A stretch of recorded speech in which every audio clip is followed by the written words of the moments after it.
Okay, good morning. Good morning again to everyone, and welcome to the annual Indonesia Investment Forum. Welcome also to our many virtual guests zooming in from all parts of the globe.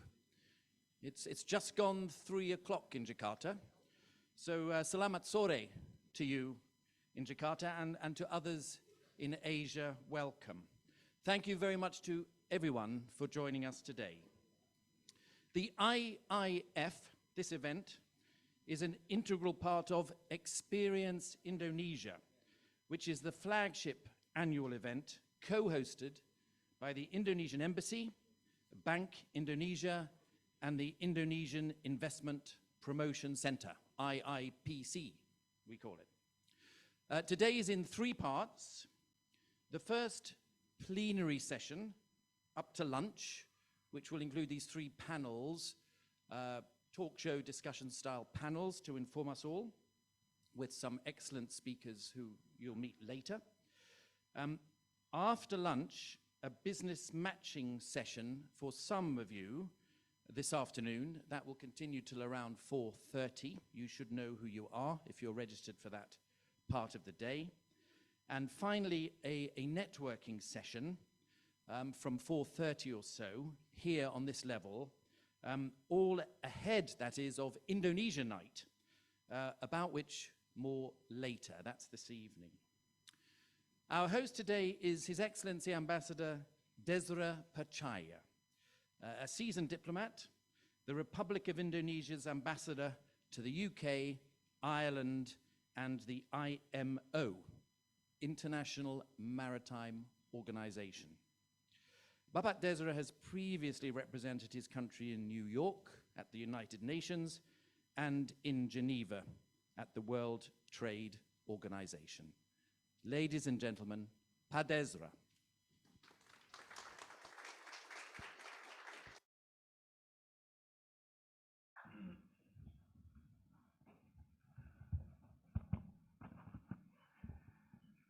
Excellency Mr. Periwarjo, Governor of Bank Indonesia, Honorable Ms. Nusrat Ghani MP, Minister of State for Investment Security and Minister for Industry and Economic Security, Honorable Bahlil Lahadiah, Minister for Investment of Indonesia, my good friend, Honorable Richard Graham MP, PM's Trade Envoy to Indonesia, Malaysia, the Philippines, and ASEAN, Pak Nurul Ikhwan, Deputy of Investment Promotion, Ministry of Investment, my good friends, Lord Ed Faizi, my Lord, good morning, Chairman of UK ABC, and Pak Doni, Chairman of BRICAM, esteemed speakers, moderators, colleagues, ladies and gentlemen, very warm welcome to the Indonesian Embassy, and very warm welcome to the Indonesia Investment Forum 2023. Let me begin by expressing my sincere appreciation to Bank of Indonesia and IIPC London for hosting this forum, and all the partners for their strong collaboration with the Indonesian Embassy. Today's investment forum is an important avenue to strengthening economic cooperation among Indonesia, UK, and Europe. In this spirit, allow me to state 3 short points. I promise it's going to be very short because we do have so many dignitaries here. First, global economy lately has been marked by trade disputes and disruptions in the supply chain and connectivity. Nevertheless, Indonesia remains resilient. Our economic growth in Q2 2023 is steady at 55.17% year-on-year. We are among the top 5 biggest economies in Asia and 16 largest in the world. We aim to further our economic transformation by focusing on downstream industries, sustainable and renewable energy, and adding more value to Indonesia's commodity export. Second, Indonesia's G20 Presidency 2022 and ASEAN Chairmanship 2023 successes are testaments to Indonesia's strategic importance on the global stage. Indonesia's G20 presidency has resulted in concrete economic deliverables. More than 360 projects with total value of 71.5 billion US dollar, and the launch of Just Energy Transition Partnership, JETP, to finance Indonesia's green transition with a total value of 20 billion US dollar. During ASEAN chairmanship, Indonesia managed also to conclude 166 concrete projects valued at 66 billion US dollar, focusing on Indo-Pacific economic collaboration among ASEAN and partners. Indeed, Indonesia Investment Forum is intended to continue and build upon these successes with the focus on green infrastructure and resilient supply chains, digital transformation, and innovative and sustainable financing. And third, the last one, I do really expect that IIF will further develop our investment cooperation. Currently, the UK is the 10th largest investor in Indonesia with an investment value of more than 5 million US dollar and a total trade of US dollar 2.7 billion. Of course, there are still plenty of untapped potentials and massive opportunities. Thus, IIF, this forum, provides the platform to elaborate on the economic landscape, explore potential, identify opportunities, and forge new collaboration. In closing, I am confident that our joint effort today will clear the path forward in forging closer investment and trade cooperation between Indonesia, United Kingdom, and Europe. Thank you very much.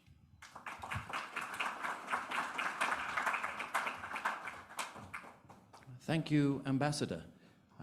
I was about to introduce our distinguished keynote speakers, but in very Indonesian style, I've been asked to pause for an Indonesian selfie, some photos, photo shoot, a few moments.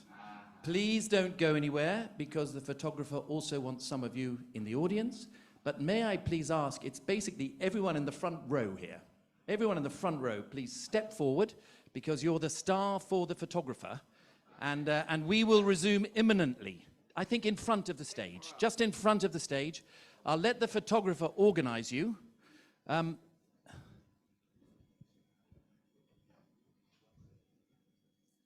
Over to you, Mr. Photographer.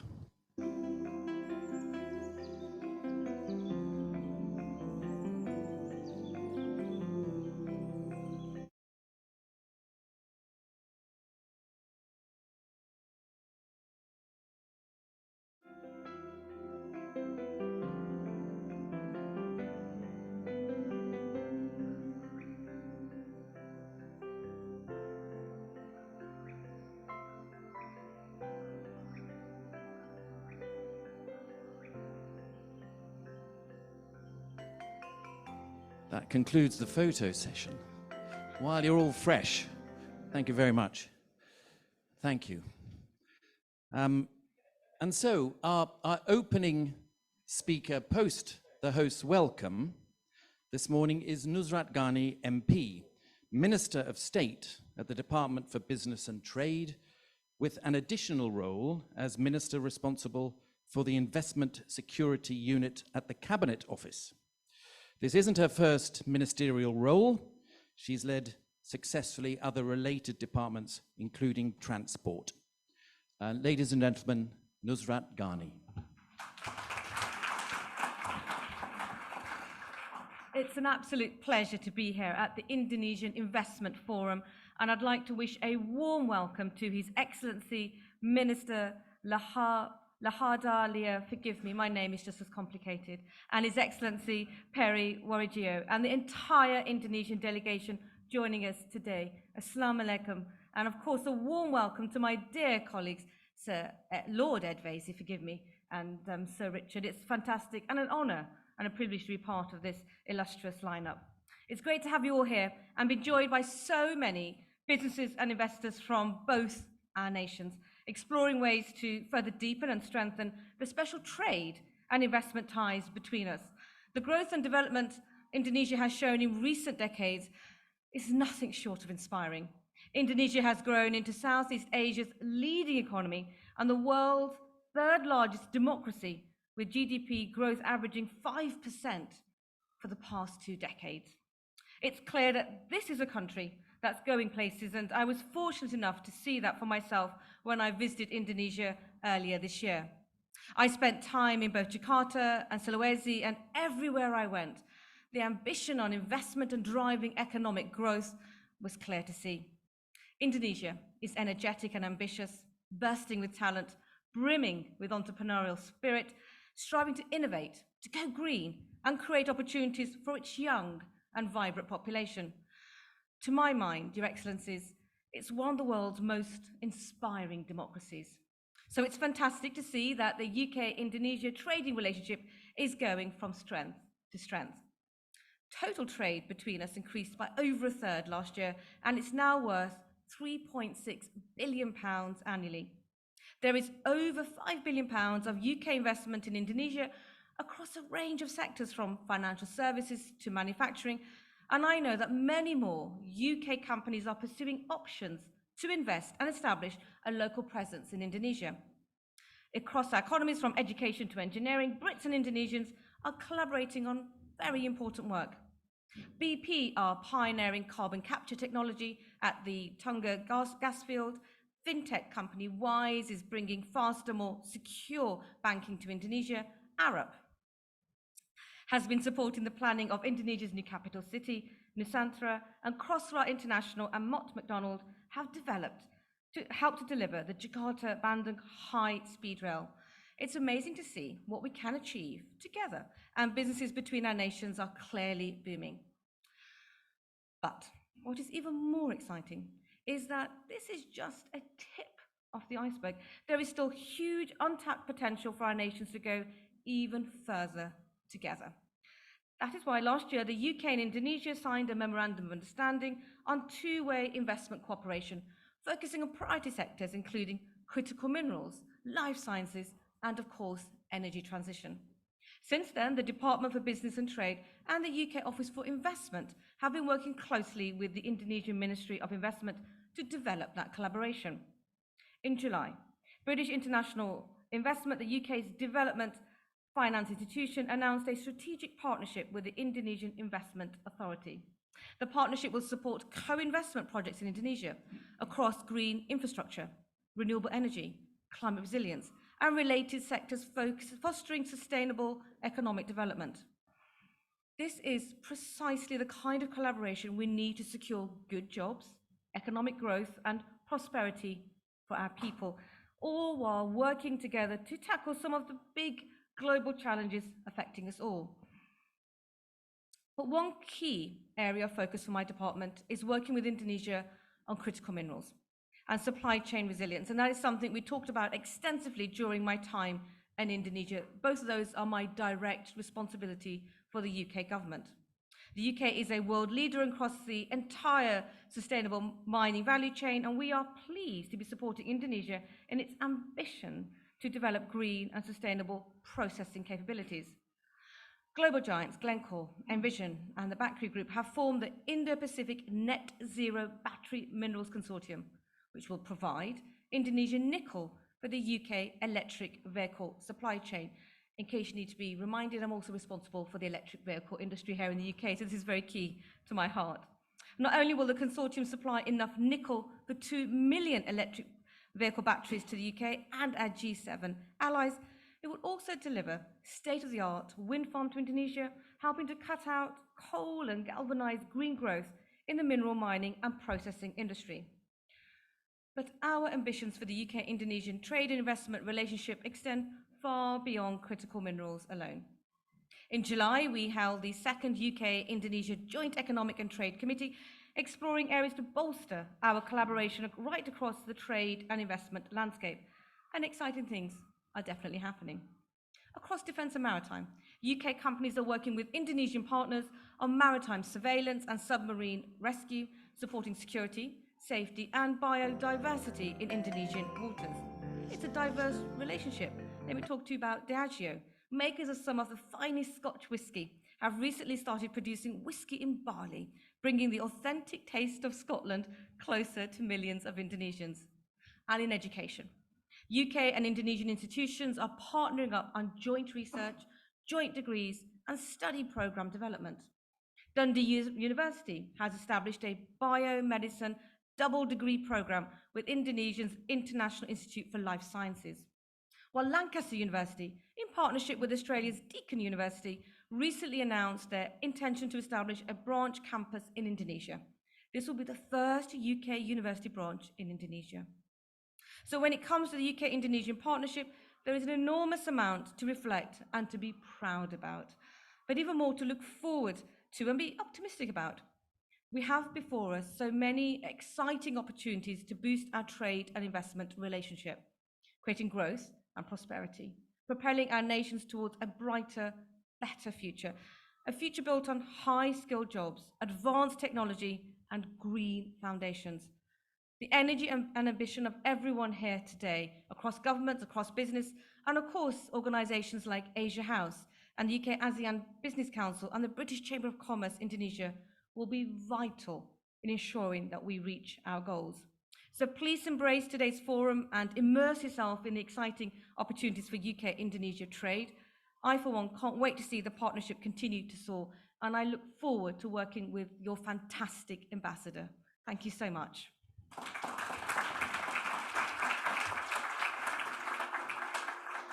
Thank you, Nusrat Ghani. Bu Nusrat, they'd say. All our speakers and panelists and moderators today are live in person with you, with one solitary exception, unfortunately. The next speaker, his boss and friend, the President of the Republic of Indonesia, has asked him to remain in Jakarta for reasons I won't go into, to help. So he sent us a video clip, which we'll play imminently. But let me tell you who he is. His Excellency Pak Bahlil Lahadalia. He's the Minister of Investment. That replaces the old BKPM. That's the Indonesia Investment Coordinating Board, as we used to know it, upgraded to a full ministry. Pak Bahlil was very successful in building his own businesses well before he entered government at the request of this long-standing friend, one Joko Widodo, President of the Republic of Indonesia. So, ladies and gentlemen, the image you'll see and hear is Pak Bahlil. Selamat pagi dan salam sejahtera untuk kita semua. Yang saya hormati His Excellency Bapak Dubes Indonesia untuk Inggris, Bapak Desra Percaya.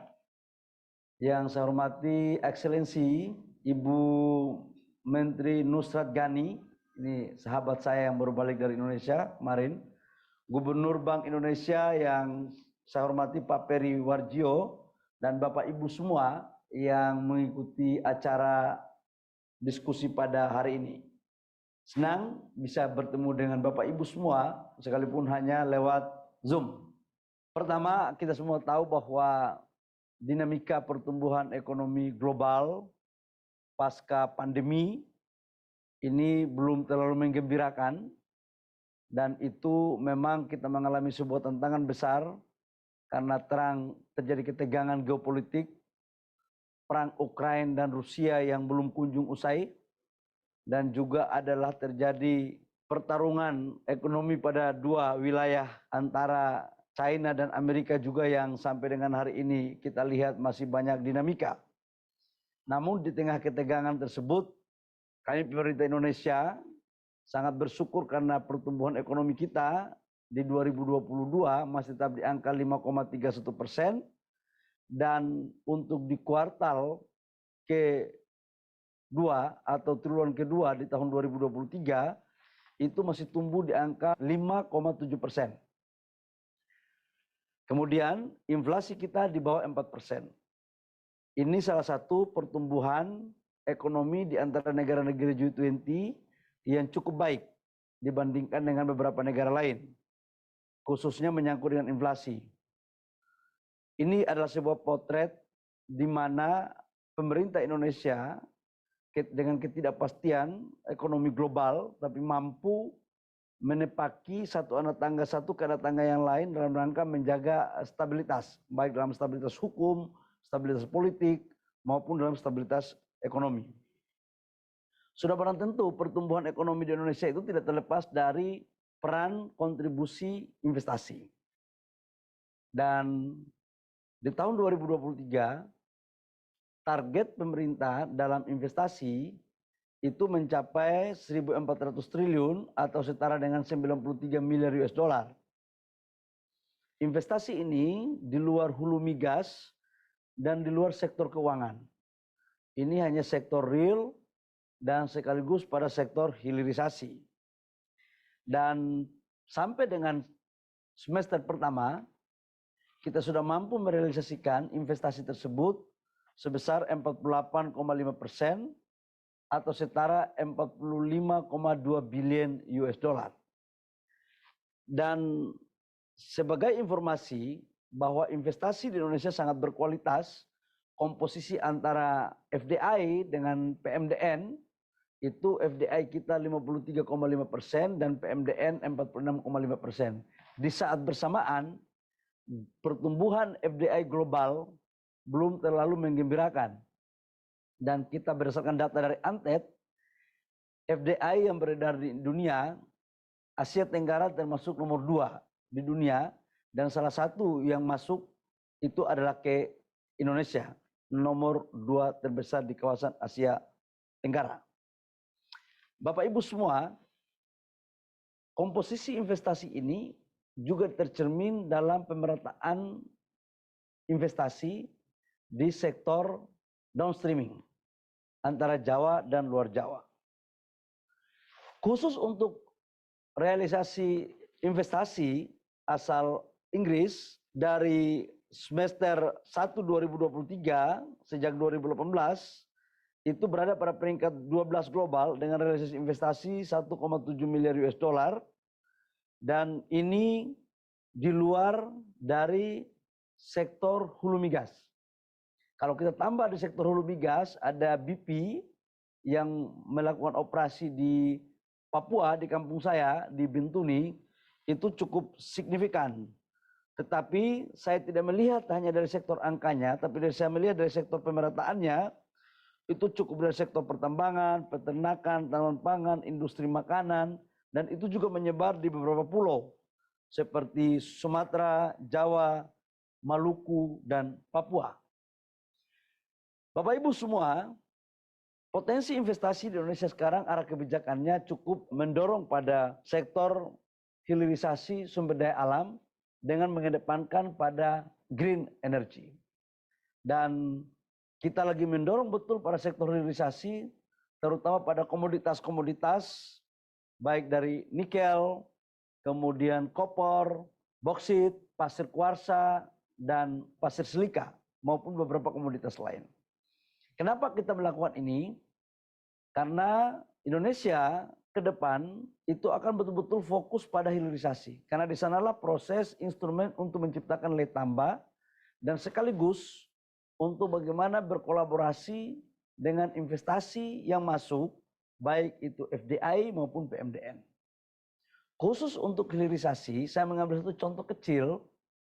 Indonesia telah berhasil melakukan proses transisi dari ekspor raw material nikel pada tahun 2017 itu hanya sekitar 3,3 miliar US dollar, dan begitu kita menyetop ekspor ore nikel, dan sekarang ekspor kita sudah mencapai 33,8 miliar US dollar. Dan ini juga kita akan membangun ekosistem baterai mobil di Indonesia. Dan kami bersyukur Tuhan memberikan anugerah kepada Indonesia bahwa dari total cadangan nikel dunia di Indonesia terdapat 25%. Dan kita ingin jadikan Indonesia sebagai salah satu negara produsen baterai mobil dan bahan baku baterai mobil. Dan sekarang banyak yang sudah masuk, termasuk di Eropa, Volkswagen, CATL, Foxconn, Ford, LG, dan beberapa investasi lainnya. Bapak Ibu semua, dalam konteks penerapan energi baru terbarukan, kita lagi mendorong untuk pembangunan pabrik kaca untuk komponen daripada solar panel. Dan kita akan lakukan di Sumatera, khususnya di Kepri, ini dalam rangka mendorong agar bagaimana kemudian produk-produk yang kita hasilkan bisa kita lakukan ekspor. Bapak Ibu semua, saya sedikit berpromosi kepada teman-teman yang melakukan investasi khususnya di daerah-daerah atau negara-negara berkembang. Indonesia patut untuk dijadikan sebagai salah satu alternatif terbaik. Kenapa saya katakan patut dijadikan sebagai alternatif terbaik? Kita mempunyai sumber daya alam yang cukup melimpah, baik dari sisi green energy maupun dari sisi sumber daya alam. Kita punya PLTA, kita punya angin, kita punya matahari, kita punya minyak bumi, dan beberapa komoditas lain. Dan Indonesia juga total populasinya sekitar 270 sampai 280 juta jiwa, 43% dari penduduk Asia Tenggara. Jadi sangatlah keliru kalau kemudian menguasai Asia Tenggara tidak dari Indonesia. Dan pertumbuhan ekonomi Indonesia yang stabil, sekalipun kita mau masuk di pemilu, tinggal berapa bulan lagi, tapi stabilitas politik dan pertumbuhan ekonomi kita cukup meyakinkan. Pertumbuhan kelas menengah juga begitu baik. Dan saya mengajak teman-teman dari Inggris untuk menjadi bagian dari proses pembangunan ini. Teman-teman punya teknologi, teman-teman punya pasar, teman-teman punya kemampuan secara finansial. Indonesia punya sumber daya alam, punya wilayah yang luas, punya potensi market untuk penetrasi ke seluruh dunia, karena kita tidak mengenal blok ke negara manapun, karena kita menganut asas ekonomi bebas aktif. Jadi produk-produk kita bisa kita penetrasi kepada seluruh dunia.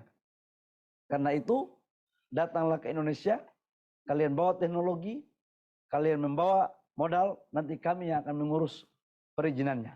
Selama bisnisnya serius, win-win, dan saling menguntungkan. Saya pikir hanya ini yang perlu saya sampaikan.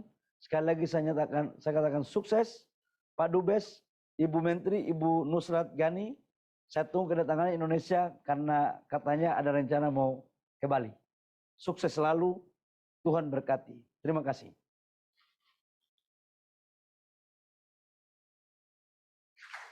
So a warm welcome to us all from the Minister of Investment and an invitation to us all of a kind. Our third speaker and live with us here today is His Excellency Bapak Peri Warjio, the current Governor of Bank Indonesia, BI, that's the country's central bank. He's an expert in monetary policy strategy and debt management and has published several papers and books on these subjects in Indonesian and in English. Pak Peri has worked in Washington as an executive director of the IMF, but more important right now, he's Indonesia's #1 banker. Pak Peri. Thank you. Thank you very much. This is always a great pleasure to come back again to UK. Last year was successful investment forum, but I came back again. I will be come back again.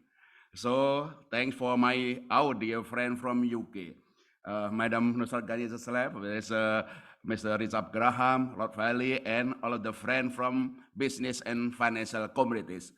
Of course, my dear brother, Ambassador of UK and Ireland, Mr. Desra, as well as my friend, all of the friends of Indonesia. What a great opportunity. All of already be talking about. I just want to say something. I give you 5 reasons to invest to Indonesia. Next slide. We have been so much closer and increase our relationship between UK and Indonesia. Investment, FDI from UK ranked number 8. 193.9 million, 1,730 projects, and a number of projects. But we need to do more. Yes, rank number 8 is good. Can we do ranking number 7, number 5, number 3? A lot of opportunity from UK, Mr. Richard Graham, to invest to Indonesia. My brothers, sisters from UK, invest in Indonesia. Yes, of course, we have export from UK and from Indonesia. Our trade relationship becoming closer and closer. Of course, our exports is 8.3%. And of course, beyond that, also tourism. Tourists from UK is 2.9%. But can we increase more? For both benefit of UK and Indonesia. A lot of opportunity to invest and to visit Indonesia. Indonesia, one of the best economic performer. I give you 5 reasons to invest to Indonesia. Next slide. Reason number 1. Look around the globe. Which country is stable in economic and financial condition? Last month, our inflation only 2.7%. This year, about 3%. Next year, about 2.8%. Look around the globe. Very low inflation. On the right, very stable exchange rate. That's my job. Make sure that our exchange rate is stable. Yes, every country in the world being hit by very strong dollar. The XY dollar index is 106, the highest in 16 years. But our rupiah still appreciating. I make it stable for investment. On the left, down. Fiscal deficit is very low, already below 3% budgeted. Under the law, fiscal deficit in Indonesia cannot be beyond 3%. Banking, I make it stable. Not only capital adequacy ratio is about 26%, lending is increasing.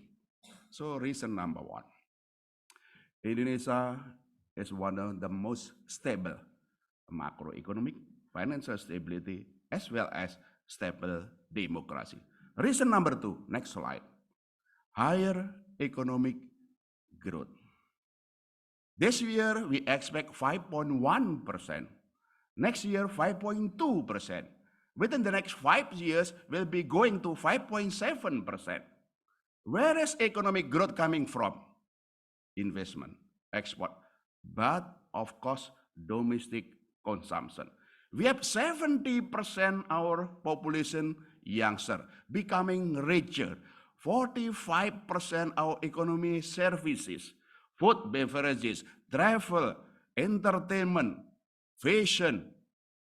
Our youngsters becoming richer and richer. They are the backbone of our economy, domestic consumption, investment, export.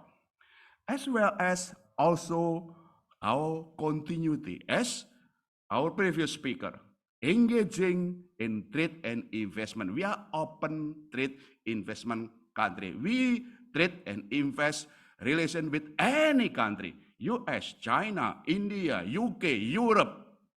We are open country. Reason number 2, high economic growth. Reason number 3, yes, next slide. Reason number 3 is reform.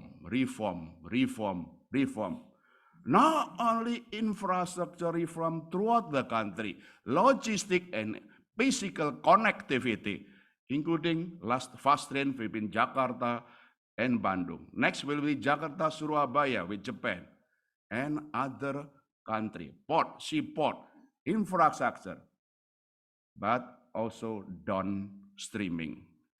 Must already been taken about nickel and so on. Indonesia, one of the biggest lithium and EV battery. Investment in EV, electrical vehicle, is coming from everywhere, from US, Japan, China, as well as, of course, from UK and Europe. But not only downstreaming of natural resources, downstreaming of agriculture, fishery, crop, we are doing structural reform, downstreaming. This is the future of structural reform on downstreaming, natural resources. Reason number 4. Next slide. Accelerate economic, financial, that's my job. Indonesia was growing retail payment. Everywhere you go, you just using QR. We are using fast payment. Our QR, 45 million user.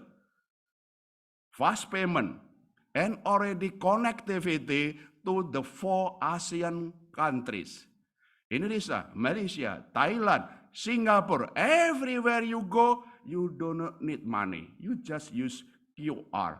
And our QR quick response being interconnected soon will be to Vietnam, to the 10 countries. Fast payment and invest in Indonesia, you invest in ASEAN through retail, because ASEAN, Indonesia is retail market. Digitalization of the payment. Digital banking, I already transformed our banking, about 30 bank. Already I transformed digital.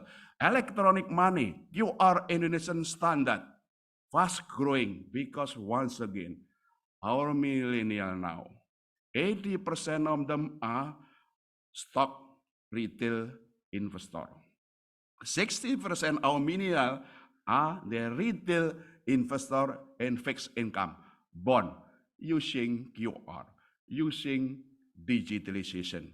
This, the fast growing, accelerated digital. 70% our population productive. Internet user 75%, merchant 98%, and as well as marketplace, e-commerce, very fast growing. This is the backbone of economy.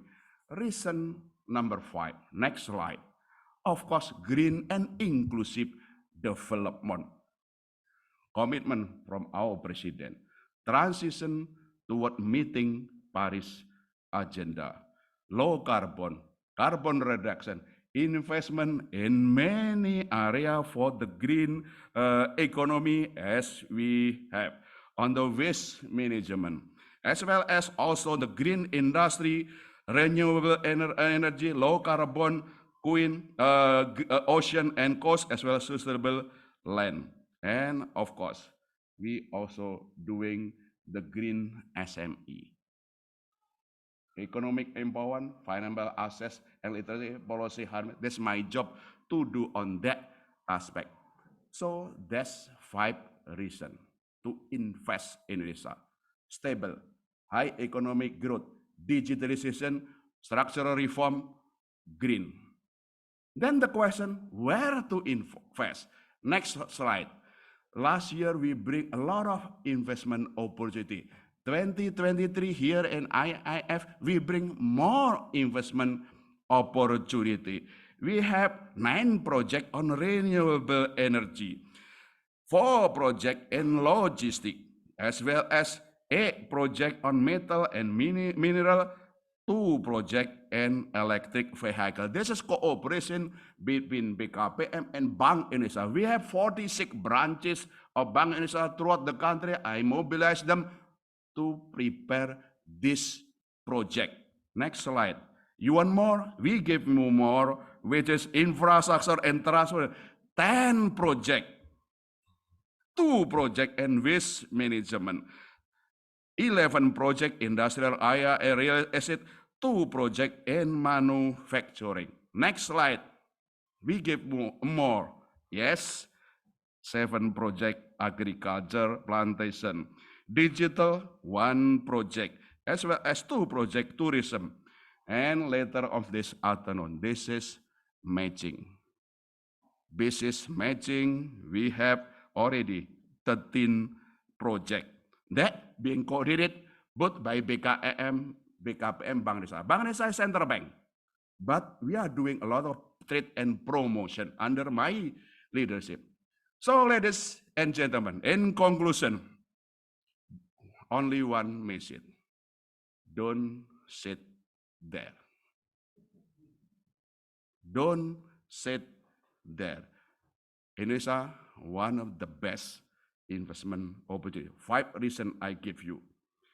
Second, where you want to invest, we give you a lot of projects to choose from. And we prepare them for you to choose, invest. Don't sit, invest, get up, also visit Indonesia for UK growth, UK welfare, as well as Indonesia and Indonesian people welfare. Thank you. Invest, invest, Indonesia. Wassalamualaikum. May God bless us. Thank you very much.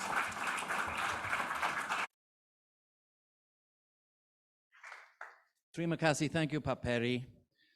You'll see from your agenda that we're going to be engaged for most of the rest of the morning in 3 separate discussion panels, which will follow. But just ahead of them, we're fortunate to hear from 3 distinguished speakers who will offer an overview relating to each of those panel themes that are coming. Our first overview is from Richard Graham, CMG, MP. Actually, he's going to talk about mostly, I think, the third and last panel later on trade, but he's the first overview. Richard has served 4 prime ministers, David Cameron, Theresa May, Boris Johnson, and now Rishi Sunak, as their trade envoy. First to Indonesia, then also to ASEAN, Malaysia, and the Philippines. He is a great friend of this embassy and of anyone seeking to develop and nurture trade links between the UK and Asia. Ladies and gentlemen, Richard Graham.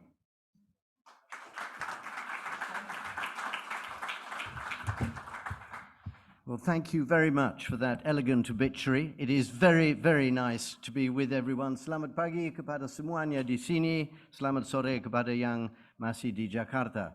And the reason, of course, I'm wearing this rather colorful Javanese batik is because supaya kita semua bisa percaya we are already in Indonesia. This is the first step.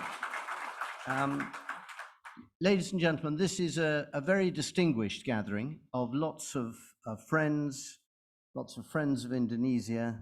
We're particularly blessed by the presence of Pak Gubernur, Pak Peri, an old friend of this country, an old friend of the international order around the world. And Pak Desra, it's no surprise that you have organized, convened, brought together so many distinguished guests, including my old friend Pak Nurul, Deputy Minister at the Investment Ministry, BKPM.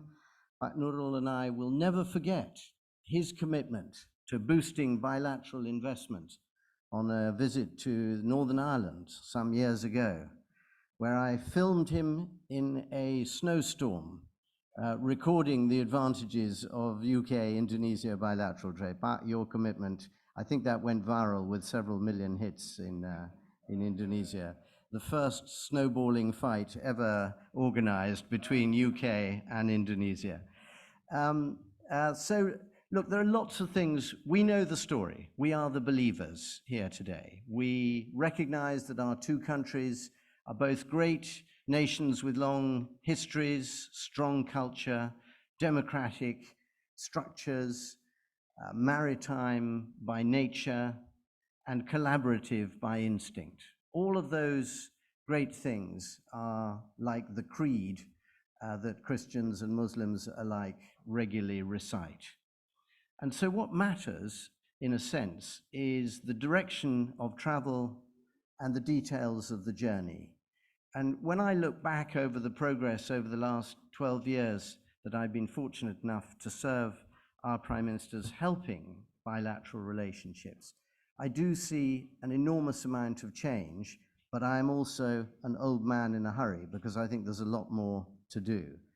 And so I want to try and touch today on some of the things that I think characterize the journey, and then some of the details of the travel that we need to work at. And let me start by highlighting what I think is actually the most significant bilateral step forward for many years, and that is the beginnings of the Lancaster Deakin University in Bandung in West Java. This is, correct me if I'm wrong, Bapak-bapak, Ibu-ibu, but if I'm not wrong, this is the first foreign university to effectively open in Indonesia, following a change in the constitution that President Pak Jokowi took through, not an easy thing to do, opening Indonesia, if you like, to the possibilities of foreign universities being based in Indonesia, which was historically and culturally a very difficult thing to do after the experiences of the sort of 60s. So this is a huge step forward because, as our Prime Minister stressed in Manchester only yesterday, the beginnings of all opportunity and aspiration lie in education. It is the single most important driver of change. And I think that symbolic opening and the fact that it is a UK and an Australian university coming together, that's quite an unusual partnership in itself. And to have that with Indonesia in Bandung, whose governor, the governor of West Java, of course, is a very old friend of this country, is, I think, a huge step forward. And that's not all, ladies and gentlemen, because the discussions underway for a second British university to open in East Java are at the moment where decisions need to be made. And if King's College London open in the new Singasari Special Economic Zone, that would be a second great step forward in our partnership. Because ultimately this is about partnership. I believe this is a pernikahan yang paling cocok. This is a very, very suitable marriage between two countries that have so much in common despite being so far apart, which is why we especially appreciate those who've traveled a long way to be with us today. So let's just recap very briefly then on the journey in terms of trade. I think I was there with Stephen Green, Lord Green, for the first sort of trade talks in 2011, kalau nggak salah. And we've taken that forward now into the Joint Economic Trade Committee. We had very good discussions here in July. But of course, we all want to know when the next step will happen, and that has to be a free trade agreement. Now, at the moment, when our Prime Minister met with Pak President in Tokyo not long ago, they agreed that we should review whether both countries were ready for this huge step of negotiating a free trade agreement. And for me, as a long-time Indonesian supporter, since I first lived and worked there 43 or 4 years ago, this is important because we already have free trade agreements with Singapore and Vietnam. By joining the Trans-Pacific Partnership, we will effectively have free trade agreements with both Malaysia and Brunei. But Indonesia is the biggest and most, in my mind, important nation in ASEAN for us to develop further relations with. So making this happen, I think, is our huge task ahead. And it's not going to be easy, partly because, of course, we are now in an election year in Indonesia, and quite shortly we'll be in an election time in the UK as well. But if I was to outline one big thing that our two countries can do together, it is finding that confidence to move ahead, negotiate, and actually agree a free trade agreement in the future. Now, just in case the media are getting too excited here, and before my colleagues in the Department of Business and Trade throttle me, it is not British policy to start negotiations with Indonesia for a free trade agreement, and it's not Indonesian policy either. But we can have this ambition and this hope, and I very much hope we will get there sooner rather than later.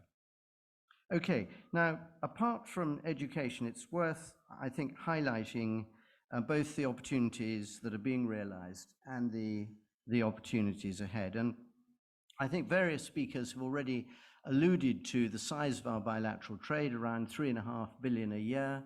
But as Pak Desra and I both know, because it's in his, I think, KPI, and it's in mine as well, we have to do a lot more. Because if you look at the size of the UK's bilateral trade with ASEAN, it is around 48 billion.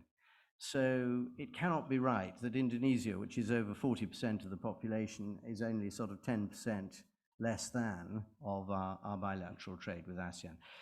There is one thing that is always misleading, by the way. Pak Peri put up on the board a number of interesting statistics. And there are two things about trade statistics always worth remembering. The first of them is that there is no bilateral trade in the world where both countries agree on the size of the bilateral trade. The second thing is that when it comes to trade with Indonesia, you sometimes will see glimpses on the charts of things like British Virgin Islands. And then there's always an enormous figure for Singapore, way beyond the size of a relatively small island. And of course, the truth is that a lot of British investment into Indonesia comes via Hong Kong, Singapore, the British Virgin Islands, di mana aja, even dari Malaysia juga. So the size of the trade is complicated in terms of where it comes from, because trade only records the last place that it came from. And a very good contoh kecil of this challenge is actually in the Airbuses bought by the great Indonesian airlines, Lion Air, Garuda especially. Those Airbuses are exports from France on the statistics, because that's where they depart from, Toulouse. But over a third of the content of every Airbus is made in the UK. And as I explained to Airbus during the troubled times of Brexit discussions, an aeroplane without its wings, landing gear, and engines is an aeroplane that isn't going anywhere. So these are crucial things, and it's important to me because the landing gear is made in my constituency. So it's another example of the UK contribution to what goes on in Indonesia. The next thing to highlight is one of the things that has really changed in Indonesia, I believe, is the powerful impact of having elected governors. This is very clear in Jakarta, Bandung, Surabaya, and some other parts of Indonesia. And on my last visit to Surabaya with Ibu Kofifa, who was here recently, we did, I think, a conference call while I was in the airport in Toulouse. I'm very struck by the determination and confidence of Indonesia's mayors and governors, the elected heads of these cities and provinces. And that, I think, is a significant change for those of us who remember the days of the 1980s and so on. It means that if you're investing, you really can go far from Jakarta, and you will find some very, very capable people and partners to work with. So I really welcome that, and it's one reason I think why the UK is doing more di luar Jakarta. Let me just highlight then one or two of the other developments that I think have happened here. Every speaker so far, starting with Pak Desra, has rightly stressed, first of all, the Indonesian ambition to go downstream, to use not just the commodity of the nickel, but everything that can be done later on, including setting up a whole electric battery and electric vehicle ecosystem. And this works very well with us, what we're doing here in the UK. Indonesians will have noticed the huge commitment by Tata to invest in an enormous electric battery factory in Somerset here, and the same with our automobile manufacturers, moving ahead very fast, particularly Jaguar Land Rover. So this is, again, very appropriate, and the battery consortium where we did a signing, I think it was about 9 months ago, Pak, I think that is a significant development which we will all be working on. And then lastly, I want to highlight renewable energy. In Parliament, and wearing a different hat, I chair the all-party parliamentary marine energy group. And we have now had 3 successive renewable auctions with dedicated pots of money for marine energy. This is the only country in the world that has done that. We've now put forward £40 million of subsidy to develop the different technologies that are being tried out in different waters around the UK. We have probably the most aggressive tides in the world, but there are also very strong tides in Canada and guess what? Indonesia, particularly in Nusa Tenggara. So there are huge opportunities there, and the fact that we are scaling up and we'll have 100 megawatts of marine energy by the end of 2026 means that we should be able to have 2 or 3 businesses with the size and capacity to help work with Indonesian partners and develop the same thing, so that more of this huge archipelago is self-sufficient in its own green energy. And I think that would be a huge step forward. And later on, it could be an opportunity for Indonesia to develop and actually export to other parts of ASEAN, including the Philippines. So I see huge opportunities there. Now, others are going to say different things. My old friend Ed Vasey will undoubtedly talk about what the UK ASEAN Business Council, which Ian Gibbon runs so well and is a great way of bringing businesses together. I recommend it. Pat Donio is also very conscious of that. He's doing a great role with BritCham, and Chris Wren is also here in Indonesia. So having these pillars of business partnership are really important to building confidence. We know there are still things to be worked on. Some of our agricultural exports, as Pat Desra knows, get held up in bureaucracy. Some of the processes, belum 100% jelas sometimes, the business of opening a university in a special economic zone, who is the deciding power. Some of these things are still difficult, and we know that also there are sometimes things that are changing and complicated here in the UK as well. It's not a uniquely Indonesian issue. We have exactly the same thing here. Some of our friends are a bit nervous about whether we were changing our policies on net zero. Jangan takut, we're not. We're absolutely committed to it, but we will change the way in which we travel on that journey. And that's what it is ultimately all about, is how our 2 countries communicate together so that we understand what's happening, appreciate the changes, find ways to navigate through them. And for all of that, we need forums like today's Indonesia Forum, where people can get together, hear what's being said formally by some great and important people, but also have the informal connection during the breaks.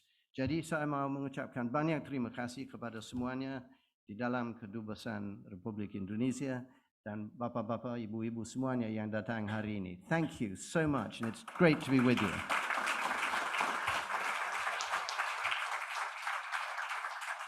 Terima kasih, thank you, Mr. Graham. The overview for our second discussion panel, which is the second overview, so that part is logical to follow now, is from Lord Vasey of Didcot. As mentioned, he's the chairman of UK ASEAN Business Council, UK ABC, you will see and hear.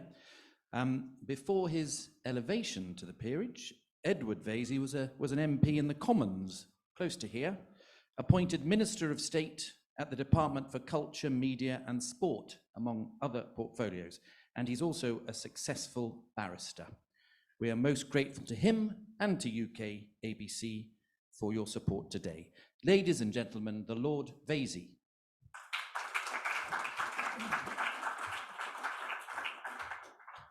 Well, thank you very much for that very kind introduction. I'm actually a wildly unsuccessful barrister and a moderately successful politician. I managed to be a minister in the David Cameron government, where I looked after technology and culture, which is why it's so enjoyable now to be involved with the UK ASEAN Business Council, because as we all know, ASEAN and in particular Indonesia are great homes of digitization and technology. So it's a great pleasure to be here. It's quite hard to follow some of the excellent speakers we've already heard from, who have given such incredible, insightful overviews of the relationship between the UK and Indonesia. But let me say thank you, first of all, to His Excellency Peri Warjio. It's so nice to have you over here. I know you're on your way to the IMF meeting in Morocco, and I know that there are couple of our Irish colleagues as well wanting to get you to divert to Dublin, which I would thoroughly recommend, particularly given Richard Graham's insight into what you can get up to when you're in Ireland or in Northern Ireland in snowstorms. We're not promising a snowstorm anytime soon. But those slides were absolutely fantastic, and I thought very, very clear exposition of the opportunities that exist in Indonesia. So I hope they will be circulated to the attendees at today's conference. And if only we had a governor of the Bank of England who was as dynamic and selling Britain around the world. Now, he's a great governor, but I've never seen quite that kind of energy from a governor of a central bank before, so it was a real pleasure. Can I say thank you to His Excellency Balil Lahadalia. Thank you so much for your video. I thought he went above and beyond the call of duty. It wasn't just videoing it in. There was some real passion and insight there, again, highlighting the relationship between the UK and Indonesia. I'd like to thank Nusrat Ghani, our minister, who was only briefly here, but she gave, again, a very energetic and passionate speech, and she's a very energetic and passionate minister. She's just bought a house very near where I live in West London. It's actually right opposite the tube station that I get off at when I come home from work. So when I leave work, I'm going to get off the tube from now on and knock on Nusrat's door, have a brief discussion about our relationship with Indonesia, and then demand a free drink. Can I say thank you to the ambassador, His Excellency Pak Desra. It's fantastic. It's not often that an ambassador makes coffee for me, I have to say. So that was, again, anyone is really leaning into this relationship. Everyone is doing their bit, but I know how much you are respected in London for the work that you do for Indonesia and the support you give to the relationship between Britain and Indonesia. So it's a great honor to meet you and be at your embassy. So thank you very much for that. And can I as well say thank you to my colleague Richard Graham. Amazing to think that he's done this job now for 12 years. He was actually younger than I am now when he was appointed. And look at him now. White hair, worn out,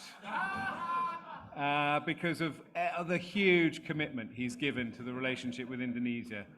I first actually went to Indonesia in the 1980s as a student.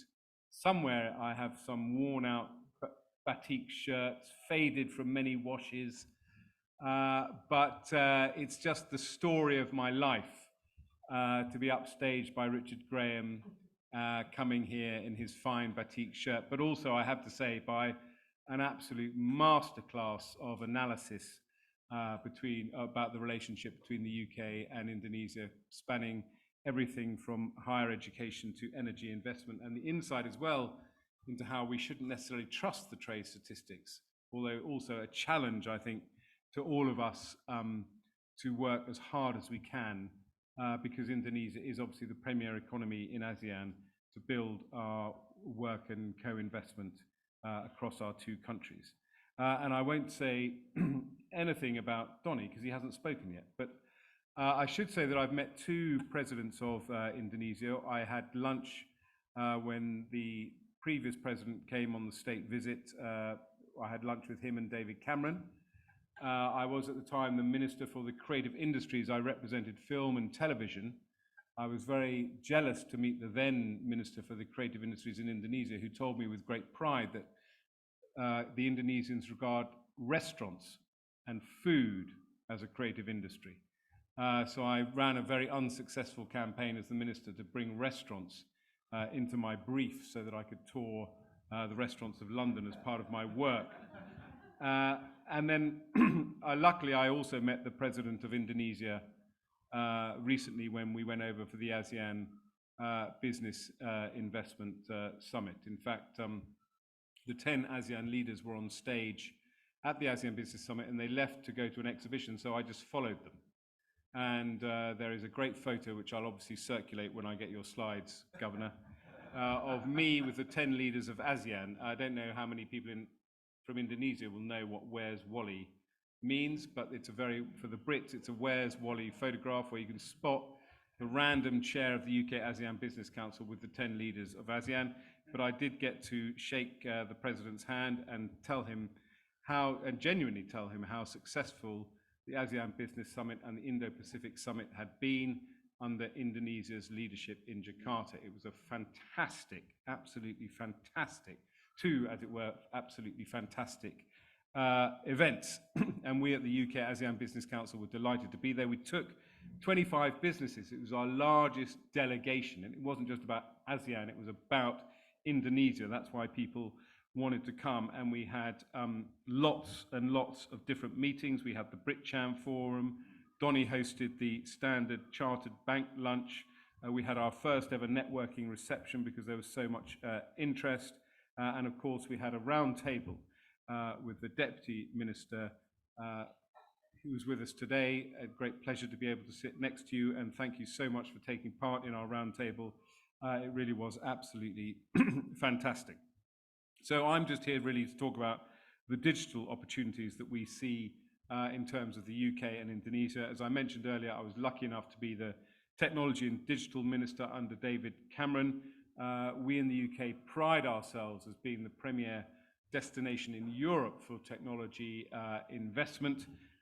We have huge investment across the piece.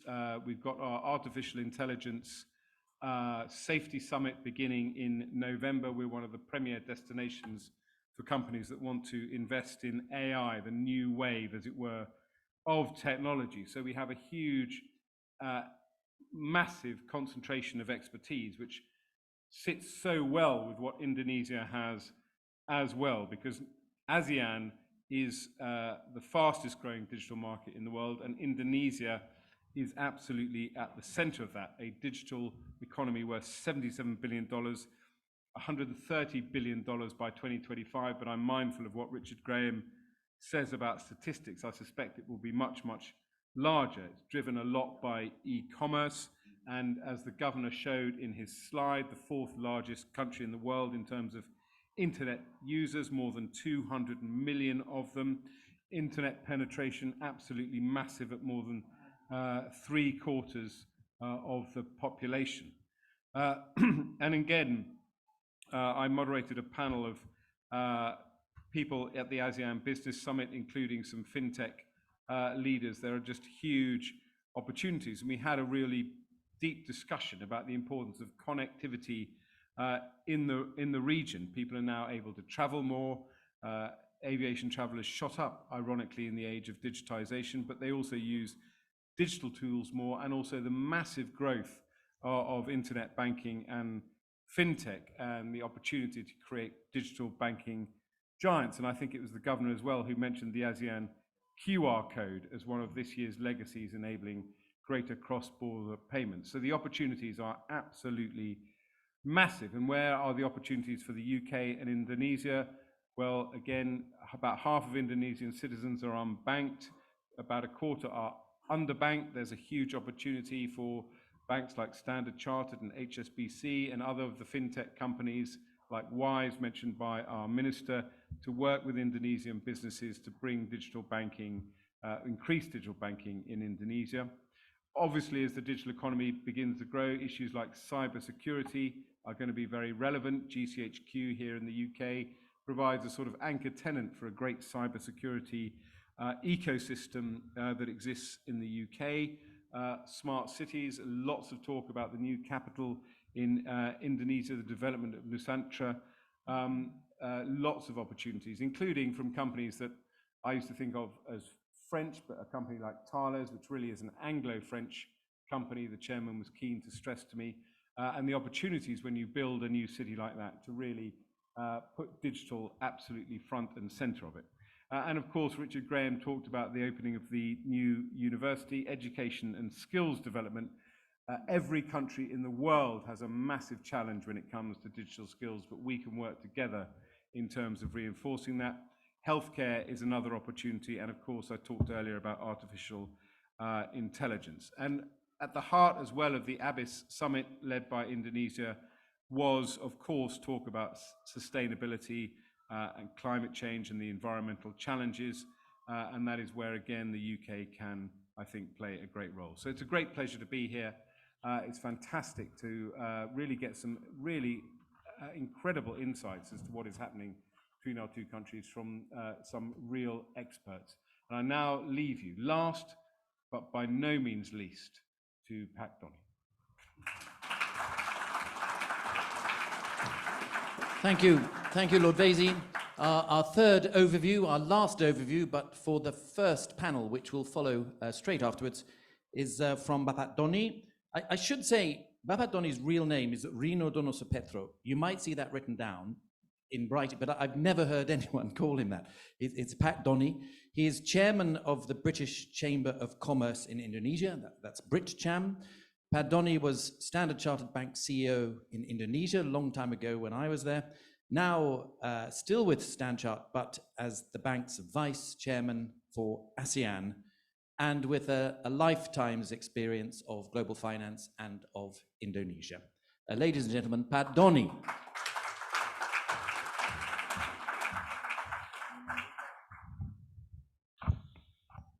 Thank you, Tony, and His Excellency Governor of Bank Indonesia, Pak Peri Warjio, Her Excellency Minister Nusrat Ghani, my mentor, my friend, His Excellency Pak Desra Percaya, Bapak Nurul Ikhwan, Bapak Richard Graham, Lord Vasey, distinguished guests, a very good morning, and it's really an honor for me to be here representing the British Chamber of Commerce. And following Richard's and Ed's overview, by the way, they're a very tough act to follow. And I always envy Richard. I mean, you got fantastic applause when you speak in Bahasa, but I never got any actually when I speak in English. And Lord Vasey took you to introduce you last month actually to President Jokowi, and I'm still waiting for that introduction to Prime Minister Rishi Sunak. Actually, for that. But I shall now turn our focus to explore the pivotal intersection of finance, sustainability, and infrastructure development. No doubt our esteemed speakers in the first panel will illuminate on the trends and opportunities in this space. But let me share with you a little bit of context here. So we all know that the urgency of the climate crisis cannot be overstated, and the window to take meaningful action is closing rapidly. This necessitates unprecedented measures. But this is also precisely why the global transition to net zero presents unparalleled opportunities. So rather astonishingly, the emerging markets alone need around $95 trillion, that's the size of the current global GDP, by 2030 to meet the global warming targets. Indonesia, in this case, needs about $500 billion. And in this transition, the innovative financing methods and mobilization of substantial capital, particularly from the global north, such as the, as mentioned before, Just Energy Transition Partnership, presents a viable path.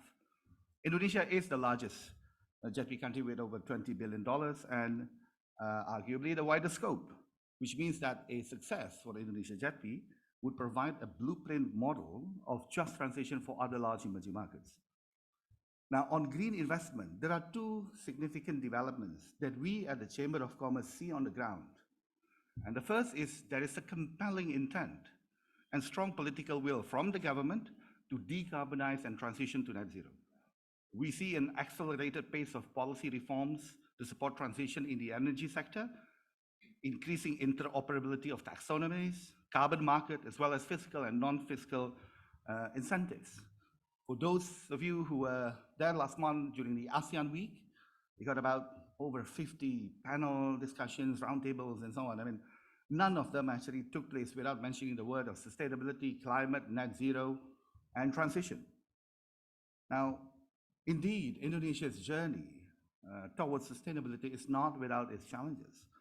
So take, for example, simultaneously phasing out coal, investing in renewables, grid infrastructure, while ensuring that energy affordability and increased industrialization still take place is a very formidable task.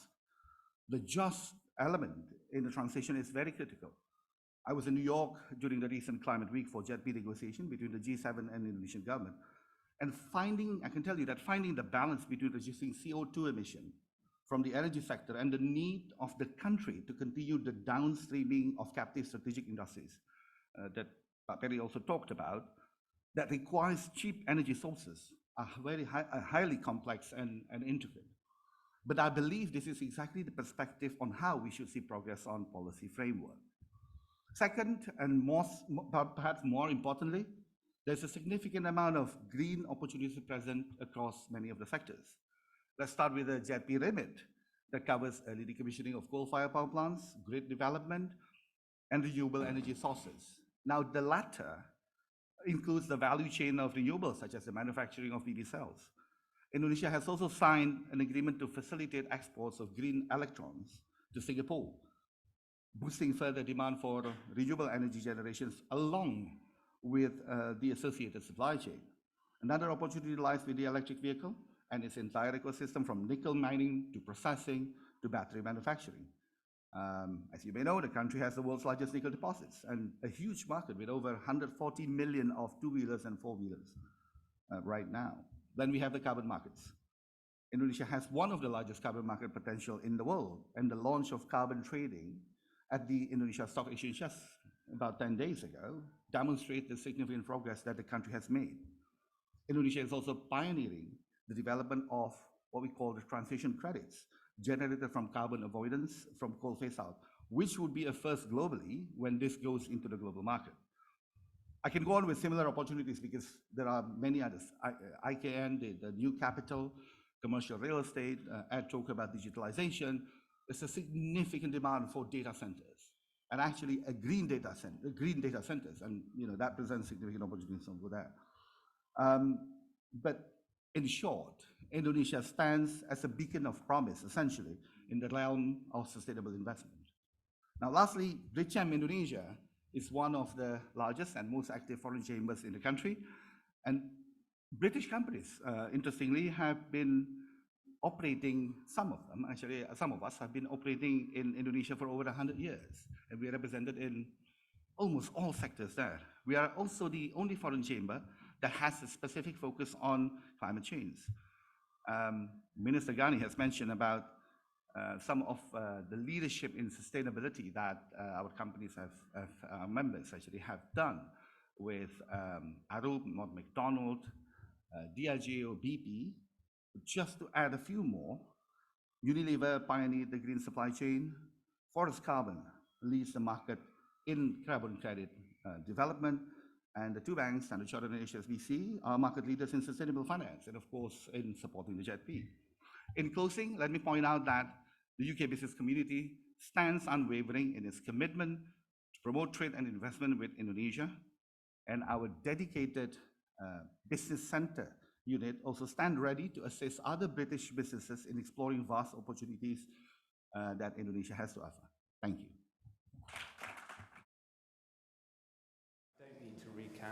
But on advancing the potential of green infrastructure, sustainable finance and investment in Indonesia. As Tony says, we'll have about 40 minutes and there'll be plenty of opportunity for questions. But I'll kick off introducing my fellow panelists. We have Pak Nurul Ishwan, the Deputy Minister for Investment Promotion at the Ministry of Investment. Welcome. I understand from earlier comments you're a social media star, so maybe that ups the ante on this panel's performance. Maybe we'll go viral. So the Ministry of Investment, as we know, their mission is to encourage inward investment, the promotion of business and government engagement. I understand you've worked in London and Singapore directly running investment promotion centers here. Beyond him is Dr. John Merton, who's Standard Chartered's Senior Sustainability Advisor.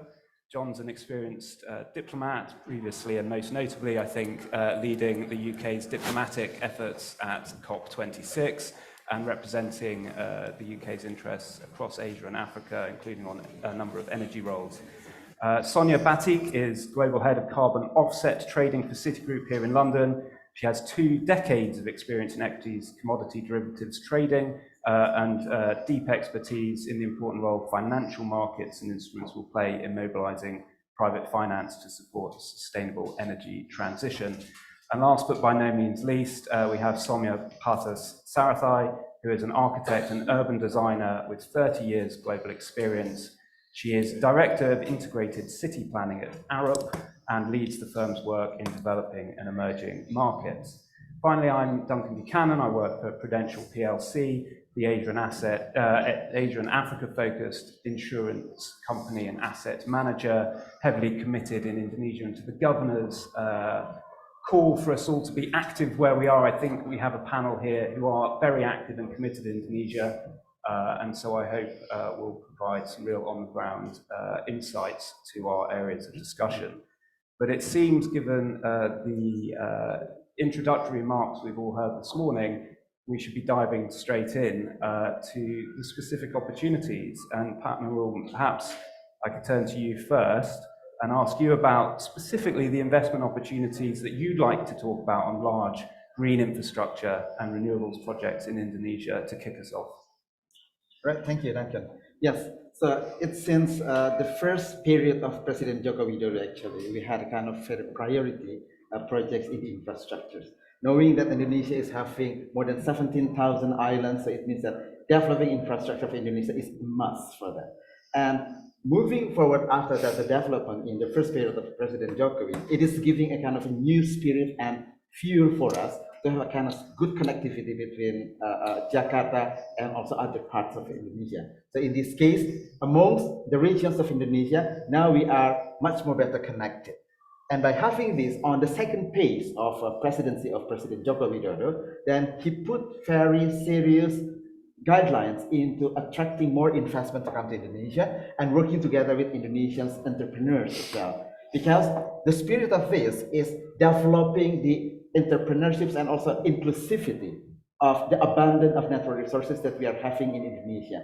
So then the investment opportunities that we are having and we would like to offer to you is having more downstream industry, as did mentioned by the previous speakers, that we would like to have more natural resources in Indonesia to be offered to the global community of businesses that we could work together. As I always mention, that it is about the time for us to have about the collaborations between the countries having comparative advantages and competitive advantages. So this will not be anything running smoothly without this kind of models. Because like Indonesia, let's say, we have abundance of natural resources, but we have very limited capacity in capital and technology. Those who are having very advanced technology and capital, you don't have this kind of natural resources. So it is about the time for us to talk about spreading and sharing of this economy and prosperity. There will not be an era that Indonesia only dominating these natural resources without inviting of this downstream industry to be in Indonesia to supply the global need. And other thing that we would like to propose to you, that we have, as did mentioned by Governor Peri Warjio, actually in our office, we've been developing of not less than 69 projects in Indonesia that are having inclusions of that SDGs goals, those 17 goals on that project. So it is in a form of pre-feasibility studies, basically. And we are going to add more 12 of this for this year, because we are developing this for another 12 of this project to be introduced by next year. So it means that these projects, it is not only about offering you the potentials of Indonesia, but we come to you with the real projects, with the real incentive, and with the real of potentials cooperations with Indonesians. And this could be accessed by regional investment at bkpm.co.id that I could share later on with you. And for another one that I just would like to share with you in terms of energy and also EV ecosystems. Because we know that so far we've been facilitating also one of companies coming from UK that work together with other companies that we would like to have this ecosystem of EV battery manufacturing in Indonesia. So we know that UK is always playing very significant role for Indonesia, because we know that when we talk with UK, we talk with other countries, it is under the Commonwealth. And this Commonwealth, we have also Singapore, we have Malaysia, we have Australia, that we could work together to try to develop this kind of ecosystem in Indonesia, to play a global ecosystem for this EV battery and EV manufacturing from Indonesia together with Australia and other countries to be the global supply chain. That's, I think we might get into EVs in short order, but you mentioned their capital. I might take an opportunity to move along to John and Standard Chartered's view. I mean, there's the supply side of capital and there's demand side, and one of the questions I think that people in the room and beyond are interested in is how you marry up a plan like Indonesia's, with the people and citizens that you're bringing with you on this journey. We've got our own debate in the UK. It's not unique to Indonesia. But John, where you've seen these different debates on transition pathways playing out at Standard Chartered, what are your reflections on the sort of success criteria or the opportunities for companies like Standard Chartered? Thanks.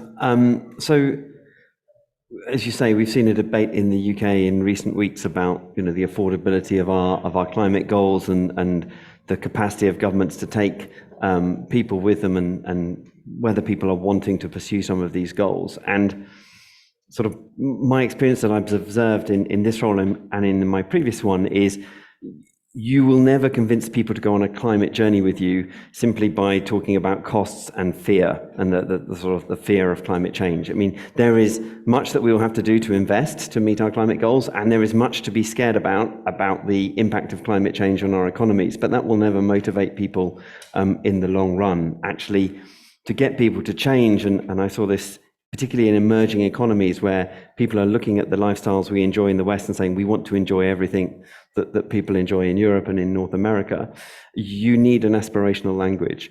And in that sense, we need to persuade people that the low carbon economy will deliver better cars and better transport solutions than we enjoy now. That sort of the Whoosh Railway, I'm not going to travel by car between Jakarta and Bandung, I'm going to take the train because it's going to be quicker.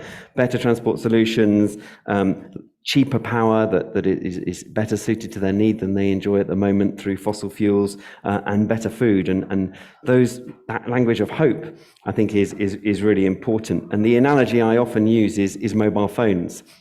We didn't persuade people to shift from landlines because of the cost of landlines and any fears we might have had about landlines. We shifted from landlines because mobile phones were better and they've become cheaper. And whereas your landline can just make a phone call to your granddad, your mobile phone can direct you home, you can order your dinner, you can do your banking, and it's a better product. And we need to draw a lot of those parallels between sort of better in terms of bringing people along with us on the climate debate.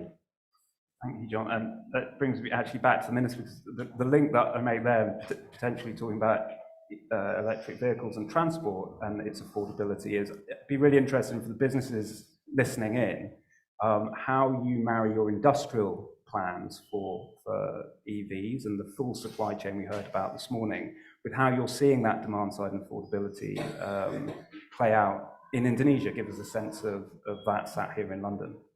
Yeah, so that's the affordability is something that I should say that's a global issue, because when we talk about the sustainable energy, especially for new and renewable energy, it is about availability, affordability, and also the sustainability for them. That's the trilemma that we are having for this energy.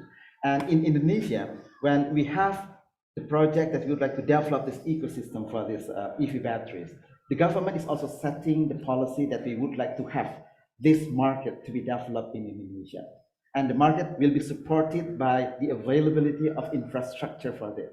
So currently, we are still discussing about the new policy in a kind of regulations that will be soon issued by the government that will give a kind of incentives for this electric car and also electric motorcycles for Indonesia. So as a kind of information, we are going to produce, let's say, 2 million of cars by 2030, but for motorcycles, we are going to have more than it.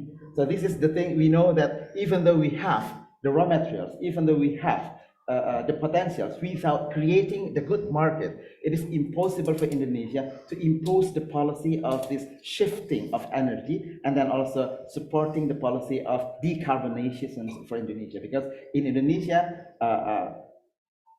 the contributors of this carbon emissions is coming from the traffic for this. So that's also the concerns from the government for this. Actually, I'm sort of messing with our panelists here because we hadn't agreed order of play, but I'm afraid I've jumped because that links me to planning, in my head at least, and to Sumya about Arup's role in the planning component of this, because we're all wrestling. You have either new cities or old cities that you are trying to help support plans. So from Arup's perspective, as you look at what the minister's outlined and the plans, I'd be really interested in your perspectives, not from the financial system, but from the building planning system. where you see the opportunities and what some of the challenges might be to what the Minister's outlined. Thank you, Duncan. And it's been really exciting to hear the speakers this morning and see the range of opportunity in Indonesia. And of course, when we enter into discussions such as these, we often start with all the various sectors where there are opportunities. There's transport and EV and energy and battery and roads. And I think where planning comes in is it's that core phase where all of these have to be integrated and have to come together in some kind of sustainable sort of urbanization policies. So I just wanted to refer very quickly, and Minister Ghani alluded to in her speech, Arab's working on designing and delivering Nusantara, the new capital city. And I think planning a new city gives us that opportunity to bring all of these together and to see how sustainable development can actually lead to better quality of life for people. So it's not just that it's cheaper and it's greener and we have to do this, but really it allows us to do stuff better.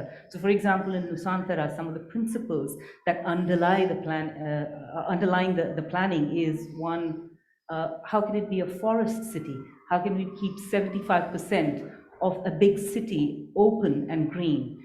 We're working to something called 10-minute principles, and we've all heard about the 15-minute cities, but we think in a new city, you can actually go further. And within 10 minutes, how can you deliver places that people normally conduct their daily lives within a 10-minute walk? And that includes bringing in and integrating things like public transport or integrated land use, and a number of other things that we've been talking about. So I think, but it's not just the new cities. I think Indonesia obviously has lots of existing cities, and to bring those principles of good planning, low cost, low carbon planning, affordable housing into existing cities is I think an even greater imperative and challenge, which we can do. I mean, Arabs on the ground, we're working on some of these things and learning lessons along the way. I mean, you might be aware of some of the projects we're doing, the Astra Tower, so buildings in cities. We've been doing some work around transit-oriented developments on the Jakarta-Bandung high-speed rail project, working on water supply schemes, and so on. So I think the opportunity to bring sustainable development, develop investable projects in existing areas as well as new areas is huge in countries like Indonesia. Great. So sorry for jumping around, but I will come back to financial markets after that description, because Sonia, I think one of the things that was mentioned earlier, including by Pat Gurney, was the role that carbon markets will have to play in actually financing some of these initiatives. And from your perspective, where you sit at Citi, maybe you could give the room a bit more of a detailed view on how you're seeing those voluntary carbon markets develop and some of the guidelines that have been produced in Indonesia, the role you think they will play. Yeah, no, of course. Thank you, Duncan. So basically, before the voluntary market, there is sometimes confusion between compliance and voluntary market. So compliance is something that is mandatory. So you have different, we heard just a bit early in the presentation, we had the ETS that has been launched in Indonesia the 26th of September, and we have a lot of emission trading schemes in the world, including carbon tax globally, but that's actually just a little part of the total emission. So what we've seen over the time is an development around the demand for voluntary market. So what the voluntary market is, as its name mentioned, is voluntary action. So it's when government, company will actually decide to invest voluntarily in technology that reduce emission or avoid emission. But sometime, and that's what we've seen, that the energy transition can take time. In some sector, you will need some transition. And most of the time you have the use of a voluntary carbon credit. So what's a voluntary carbon credit? So we will take an example here, so it makes it a bit concrete for people that doesn't know what a voluntary carbon credit is. You have different standards that exist, and one of the first one was developed under the Kyoto Protocol. The idea is to incentive investment in projects that reduce greenhouse gas emission or capture greenhouse gas emission in the atmosphere. So the way it works, you have a methodology that is defined by a standard, an international standard. So in that situation, we're taking an example of a water purifier in Vietnam. The standard is VERA, so it's an international standard, and the methodology is water purifier, what it is. So in Vietnam, so this project is a destination for school. So unfortunately in Vietnam, you have 52% of the children, so 70 million of children don't have access to potable water. This is massive. So these little appliances is produced in Vietnam by a project developer, and basically it's a little plastic, and inside you have a pot in clay that actually is with a filter, and you can collect any source of water, the rain, the river, any type of water that you can find. You put inside, then the children will tap in, like we will tap when we go to the anywhere here, but this one, it will be clean, and that means you don't need to boil, because before what they were doing is boiling the water using open firewood, using wood, and therefore having emission. So by doing that, then after you have a credit that is issued, and this credit is then sold to companies that want to offset their emissions that they haven't been able to avoid or reduce. Now, as you can see, you have investment needed to finance this project. Then you have to distribute, and these are distributed for free in partnership, in that case, with the Ministry of Education in Vietnam. But then the only source of revenue for this project is when the carbon credit is issued and someone is buying. So you have a mismatch in timing. So one of the innovation solution we've done at City is in partnership with the World Bank. We said, okay, now this project needs money, but there is a lot of investment that are looking to finance projects, but they don't know how to do it because they don't want the carbon credit, but they're happy to invest in sustainability project. So you have an investor is invest in a normal capital guarantee, 5 years capital guarantee bond, and normally they will receive a money, which is a coupon, AAA capital guarantee. Now in this structure, the difference is that the coupon will be paid upfront to City. City will pay the project developer upfront, so they can manufacture and deliver the water purifier to the school. Once the credit is issued, City has the obligation to purchase, so City will take the market risk and will pay a fixed price, and then this fixed price will actually be paid to World Bank and pay the coupon. If the project fails for any reason, carbon credit is not issued, then the investor gets back the capital guarantee. They just lost the coupon. And if the project succeeds, they get the coupon, but the coupon is fixed, which means that it's not depending on where is the market. And that's why it was really an innovative solution, because in that situation, the investor wanted to invest in a project but don't want to be linked to market, and City will take this market risk and the project can get the money.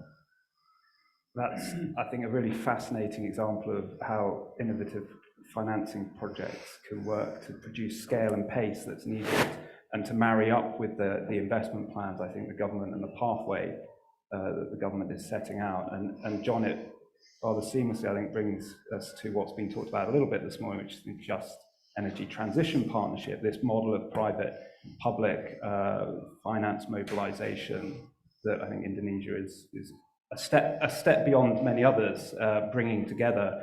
And I know Standard Chartered have been heavily involved. I think other banks are at the moment. I know from a group perspective, it's about the whole capital market, bringing it with you. But John, and perhaps then the Minister, how you see it. John, how's Standard Chartered's involvement in JETP and your own, actually, because I think you were quite intrinsic in putting it together to begin with. But how have you seen that develop over the last 12, 18 months?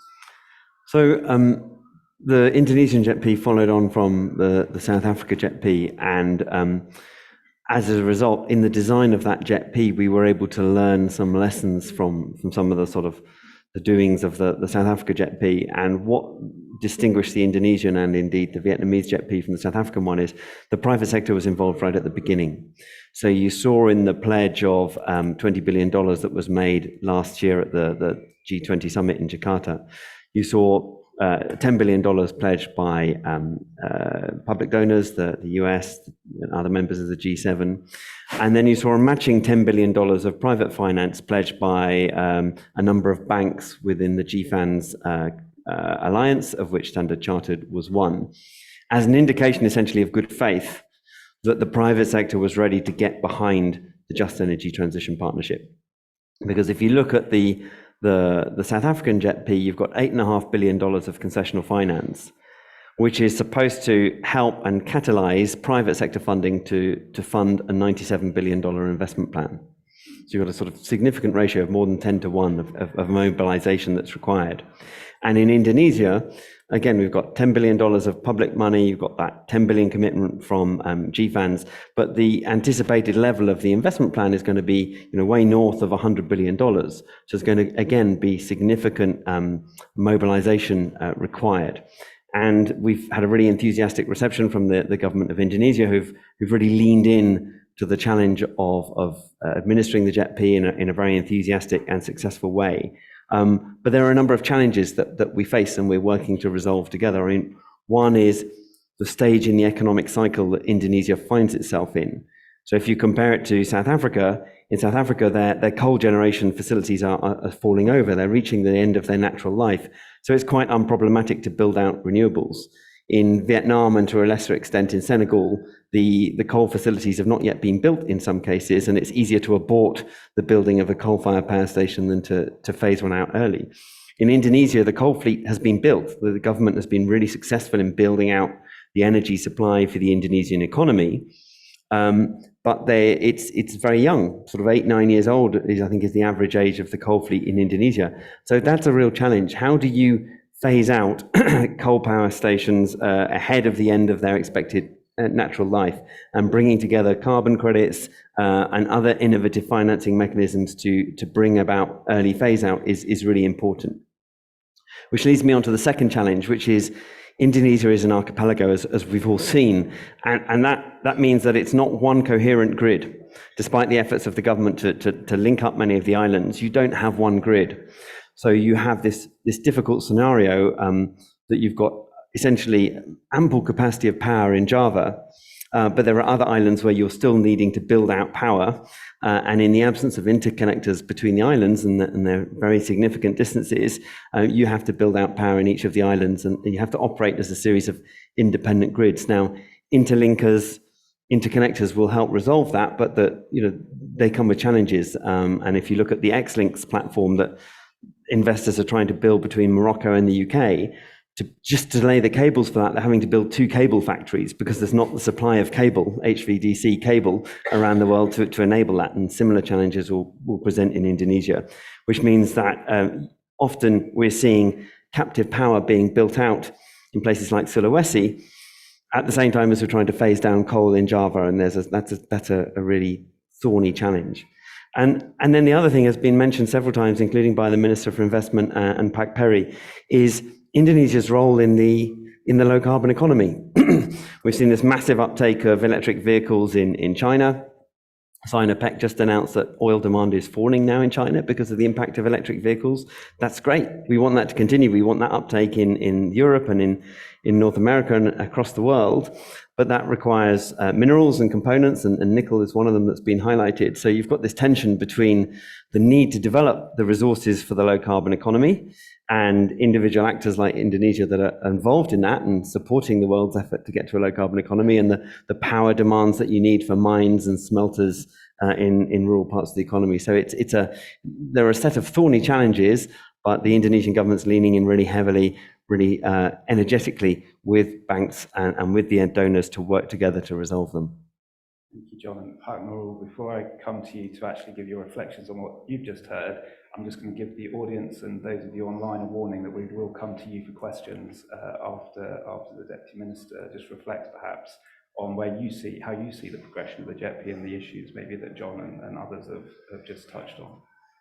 Yeah, I guess I just would like to highlight about the thing that we are going to shift from the coal power generations, and also seeing that we do kind of decarbonizations. Because for Indonesia, when we talk about these transitions from the coal power generations into more renewable energy, it is not a simple thing for us. Concern of technology, concern of economical price for this, it is at the initial stage should be very expensive. But the government has set the strategy that the existing coal power generations will be combined with the carbon capture in Indonesia, because Indonesia is also a country that was very rich with oil and gas.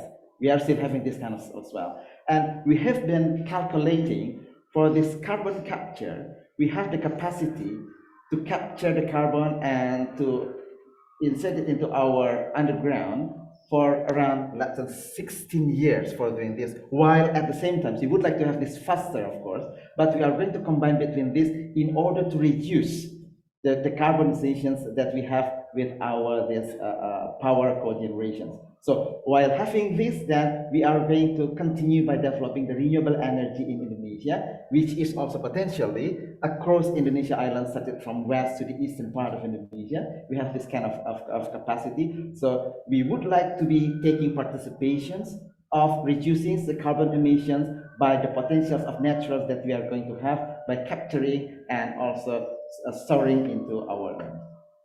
That's great. Thank you. I will take this opportunity. You've heard enough questions from me to come to the room. Can I just maybe say one word about how the JETP is helping to fund all this, and so one of the things that's really exciting about the JETP is it enables all the key players to sit around a table and work together in a cooperative rather than ad hoc fashion. So you can see the private sector, which will have to fund the majority of the investment, is able to sit around with the table with government and with donors and say, these are the barriers that we face to investing in this and this area. The government can set and help shape that regulatory environment and remove some of those barriers. And then the MDBs can come in because at the moment there's for historical reasons, there's not this huge pipeline of projects to fund. The MDBs can come in and fund the development of those projects so that then the commercial banks can come in and fund those projects themselves. And that's quite a change from a way of doing it. It enables all those key actors to work together rather than competing with each other. For example, the MDBs competing with the private banks to fund this project or that project. I'll take moderator's prerogative here and say that's music to our ears.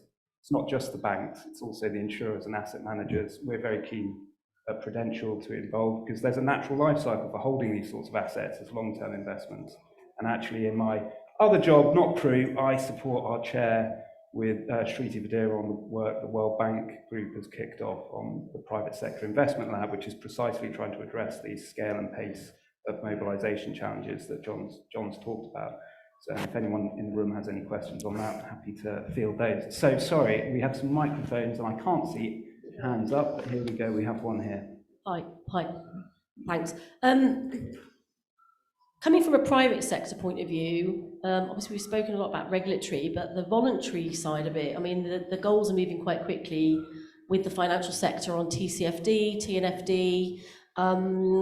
Obviously, the transition for private sector is going to be quite huge in terms of actually quite immediate investment from coal to biofuels, for example, as just one example.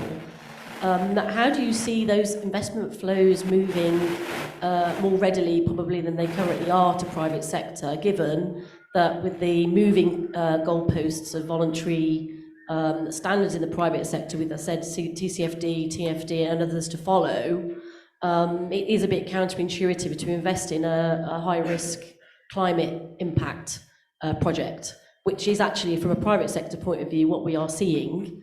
I'm just interested to get the views from both the government and the financial sector's sort of view on that, really. I'm happy to start maybe on that side. So that's a very good question. And what we've seen is that obviously over time, the compliance was pretty much the only one, as I mentioned. So in 2005, we started with the European Emission Trading Scheme. It was covering roughly 5% of the total greenhouse gas emission. Now that's emerged. Today we're covering 25% of the total greenhouse gas emission between all the carbon tax that exist and ETS in the world. But that's only 25%, which means close to 75% of the total greenhouse gas emission are not covered by any regulated market today. This is massive. That's roughly 40 gigatons. That's why the voluntary market is important. Back to your question, a lot of, on the private side, private sector is actually the one to move massively because they know that it's coming, there will be some compliance, but they need to act in top of that. Say compliance is not enough.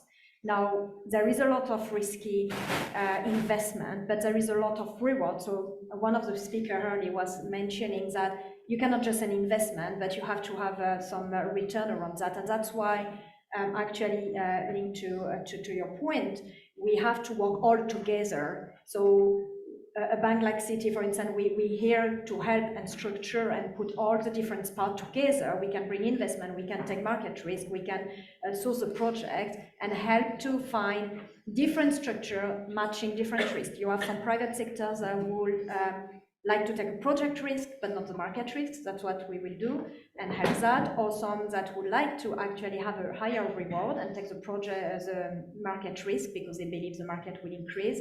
That's different, and not one structure fits everyone, but the urgency is here, and I think that private sector has clearly been here, but actually now some of the investors of the bond, there was three, and that hedge fund, asset manager, and pension fund. So we can see this is coming more than the private sector, but I will leave it open.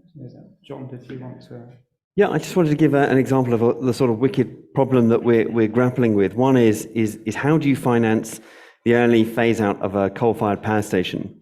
And one way you do it is you essentially renegotiate your PPA, you completely refinance it, and you maybe finance against an expected stream of carbon avoidance credits that will be coming. But for those banks that are lending into that project, there's a real risk, because actually what that does is it increases your exposure to coal on your balance sheet. And in the case of Standard Chartered, we've got very clear positions on coal generation and how much we're going to lend to coal generation. It's expected to come down. So we need to work with government, we need to work with civil society to essentially green light that, because otherwise you're going to see a really important project that will have a very significant impact in reducing carbon emissions, with bankers hesitating to funding it because they're worried about the reputational impact of their increased exposure to coal. So we need to resolve that. We need to work together because it's too important to fail on. Did you want to comment from the government's perspective? I mean, I can comment from an insurance and asset management perspective, but...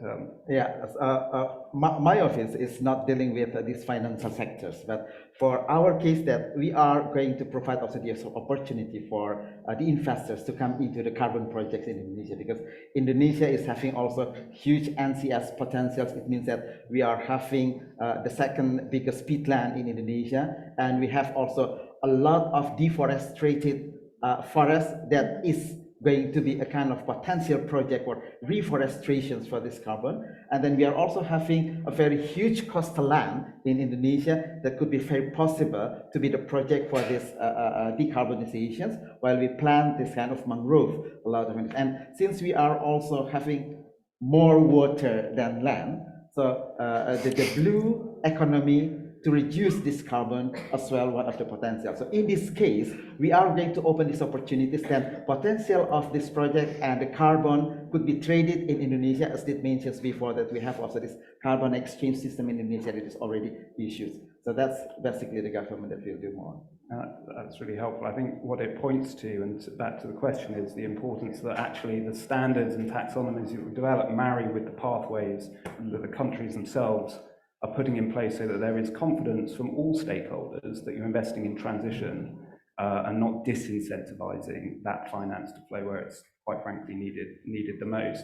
And I wonder if I might bring Sumya in on some of the questions on we talk a lot about project preparation planning. Some of that is the assurance at that stage. Yeah, no, I was going to mention that because where we come in usually, obviously not on the funding and financing side, but where we work a lot is actually preparing projects and programs, identifying and articulating outcomes, setting KPIs, and making them in some ways investor ready.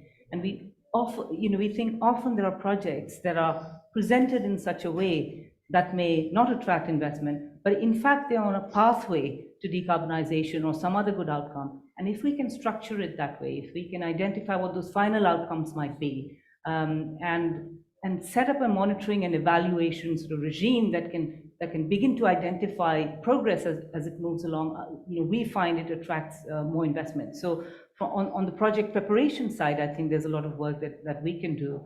I mean, we're a sustainable development company, but we work across many, many sectors. And I think telling that story, bringing that narrative, and then obviously strictly monitoring whether we are achieving those outcomes, I think will go a long way in giving comfort to investors.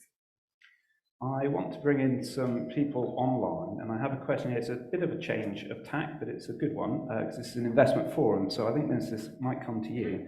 So we have Phil Gordon on Zoom. We're a UK tech company that have technologies for recycling waste tyres into new tyres and a soil product from waste glass for the agriculture market. How best for us to attract Indonesian interests at government and investment level, and who best to discuss our solutions with for Indonesia?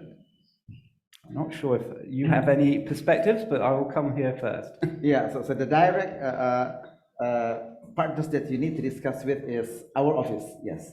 Because it is related to this investment. And as a kind of your information, we have also our representative here. Mas Elmo ada di mana ya? We have, yeah, that's Elmo is the guys having responsibility of taking care of potential investors here from the UK.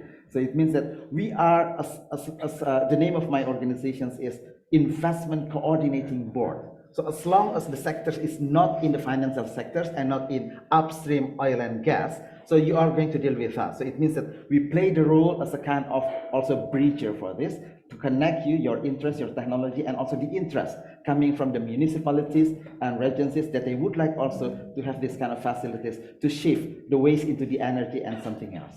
Right, sounds like a link needs to go on our Zoom link with some contact details for those of you not here in the room. We are coming towards the end of the panel, and we've only had one question from the audience, which is a failure on my part. Are there any other hands up in the room? There's one at the back. There's one, at the very far corner.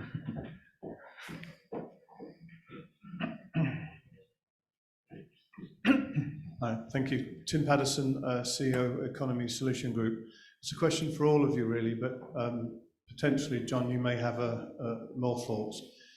How resilient is the IIPRO consulting-led approach from the UK government on other technologies for batteries? Are we looking at multifunctional production capacity authorizations like the JLR? What happens if supercaps become cleaner, take less fire, and become more cost-effective through carbon capture and splitting carbon? If we create low-cost graphene economy, what happens to our role in leadership in lithium-ion if we end up with a lower-cost alternative and a stranded asset in current battery technology?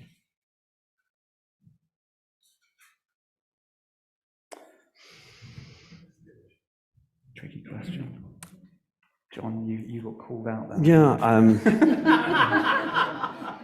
So I don't work for government anymore. I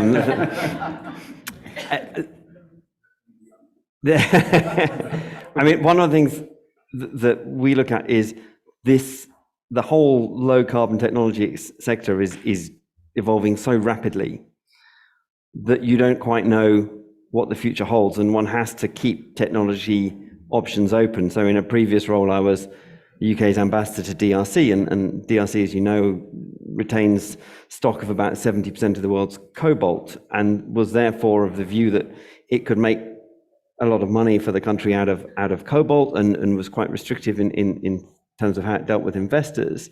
And what that meant was, and due to supply chain concerns and that were well publicized at the time, a lot of battery manufacturers essentially have designed their way around cobalt. And we've seen the capacity of battery manufacturers to sort of flux between chemistry. I mean, my own personal view is there are going to be a lot of chemistry options available to people who are sourcing batteries, and a lot will depend upon the need. Do you need something, is it a mobile application or is it something that's fixed? If it's fixed, are you talking about it delivering backup power, or are you delivering ancillary services to the grid? And, there are so many variables that I think it's quite difficult to give a clear answer in that. But, we will need a range of battery technologies to meet the low carbon economy. If you're trying to provide grid services, or in Java, you'll need a different battery than if you're trying to provide backup power to a wind turbine in Sulawesi, for example. I mean, I think. Oh, sorry, you might get the last chance. I just want to add to that. It's what's available now. I mean, carbon capture and storage. Is that technology developed now? Now, I've worked with a company called Doosan engineering, which is a Korean-based company, head offices in actually Crawley. And they've been experimenting in Ferrybridge with post-combustion carbon capture and the concept of storage. So I looked at a very large scheme, and I won't go into that because that got kicked a touch. But at the end, it's just what's available now. If we're doing things now, it's what we can put in and use. So lithium-ion batteries, is there now? Yes, it's a good point. They could be stranded units in the future. When other technologies, because there are other technologies out there coming through, thorium-based fission reaction, they're looking at fusion potentially in the future. But right now, it's what we can do now. And if I may, you have to look at what the likely cost curves are, how scalable these things are, how modular they are, how they can be scaled or not, and also complete life cycle. Because if you look at the different battery chemistries, there's an argument that what might be cheaper when you discount recycling costs then becomes more expensive when you factor in recyclability of the battery. So all these kind of factors at play that you'd need to consider.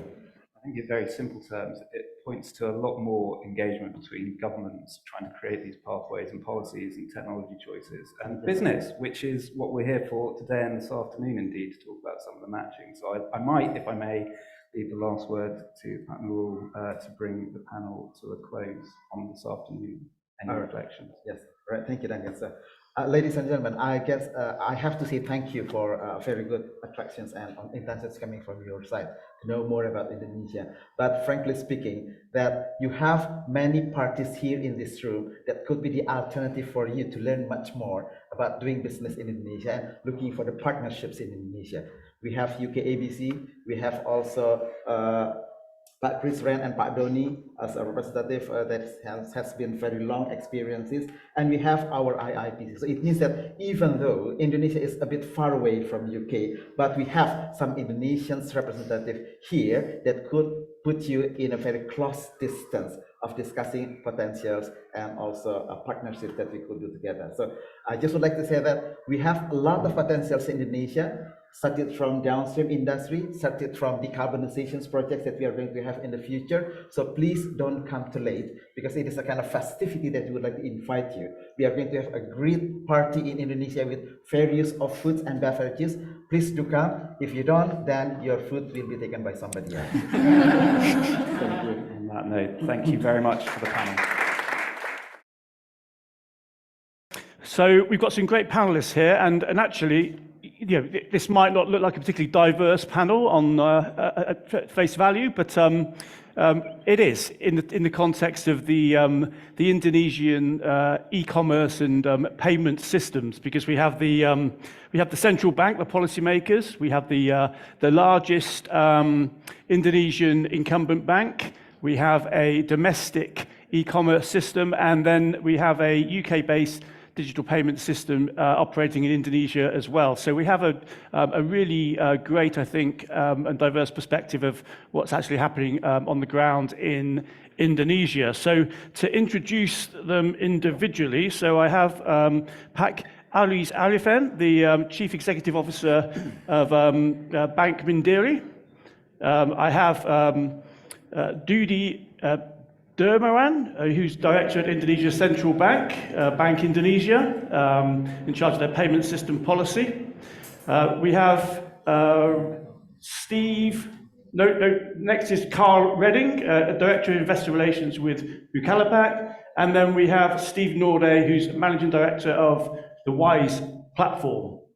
So I think, you know, given the expertise on the show and actually the sectors that they're operating in, I think, you know, this is more of a sort of digital transformation in the financial payment sector, more than a sort of wider digitization of Indonesia's market per se. And I think that's where we're going to focus the attention of the questions. So without further ado, I'll dive into that first question, if I may. And I will address that to our friend from Bank Indonesia. So the question being, what is the main challenge faced by Indonesia in developing digital as a backbone of the country's future payment systems, and what policy responses by Bank Indonesia does this demand? Thank you very much for the question. Firstly, allow me to introduce myself. My name is Dudi Dermawan from Payment System Central Bank Indonesia. Like Gubernur Ferry mentioned that the growth in 24-25 is around 4.3 to 5.3, We believe that with the 70% of the productive age amongst 15 to 50 years in Indonesia is almost 70%. And this the future of Indonesia will digitalization. We see from the proof our progress of the QR Indonesia standard, and then for the digital banking, and then the progress of the electronic monies. Everything every day is going to uptrend. So right now is we believe that in the 2025 for the compounds of annual growth rate of the e-commerce like Bukalapak in the 2025 will be reached to 53 to 70% in the 2025. This is what we are very optimistic with the Indonesian digitalization. What the next we will to do. Currently, we have already done with the Indonesian payment system blueprint. What the kind of the blueprint? The blueprint is we guided to the market, we guided to industry, bank or non-bank to involve in the digitalization industry. It's been how we developed our vision to integrate it between the bank and non-bank to be more smoothly and to be more interconnected one each other using some component. The first is using the open API. We call it this standard national open API. It's been we have 81 of the sub-services from the bank like Mandiri to other banks like the Wise. It's been to make easier interconnection. It's been when the Mandiri issue the product to see the virtual account, and the Wise will be easily to the interconnected with the Bank Mandiri. This is the one example. The second one, we will moving forward using the retail payment. We call it the device payment. Right now is we have already implemented since December 2021, and the transaction is going to uptrend, reach to more than 1 billion transactions every day. And then the third letter, we are going to the wholesale cross-border transaction. It's been like Pak Peri say, why if you investment in Indonesia, you will investment in Indonesia, Malaysia, Philippines, Singapore, or the Thailand, because everything will be cross-border one is other. The other thing, the important is about the Indonesian payment system blueprint is about the regulatory reforms.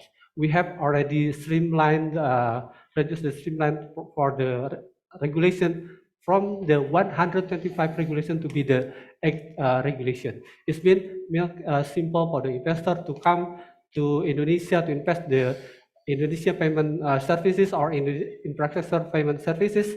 It's been we have the like standard level agreement is mean when you want to build like for example for the digital banks, maybe you can come to Bank Indonesia with the OJK, something like that, then approval of the digital banking will be around more than 6 months. It's been the regulation how we make easier of the implementation of the regulation investment. The third one is very important, is about the standardized. Like Pak Peri mentioned, that we have already 40 million people in Indonesia using the QR Indonesia standard, and 20x.5 million of the merchants. Demand for the user, 45 million. The supply from the 20x millions is meant to be the good transaction in the digitalization. Right now, the transaction reached more than 1 billion transactions in this year. I hope the transaction using the QR will be increased. And right now, the transaction using the QR and the e-money is larger than credit card. It's been the progress is very, very, very high. And that's the important is we will moving forward from the fast payment from domestic to the international cross-border.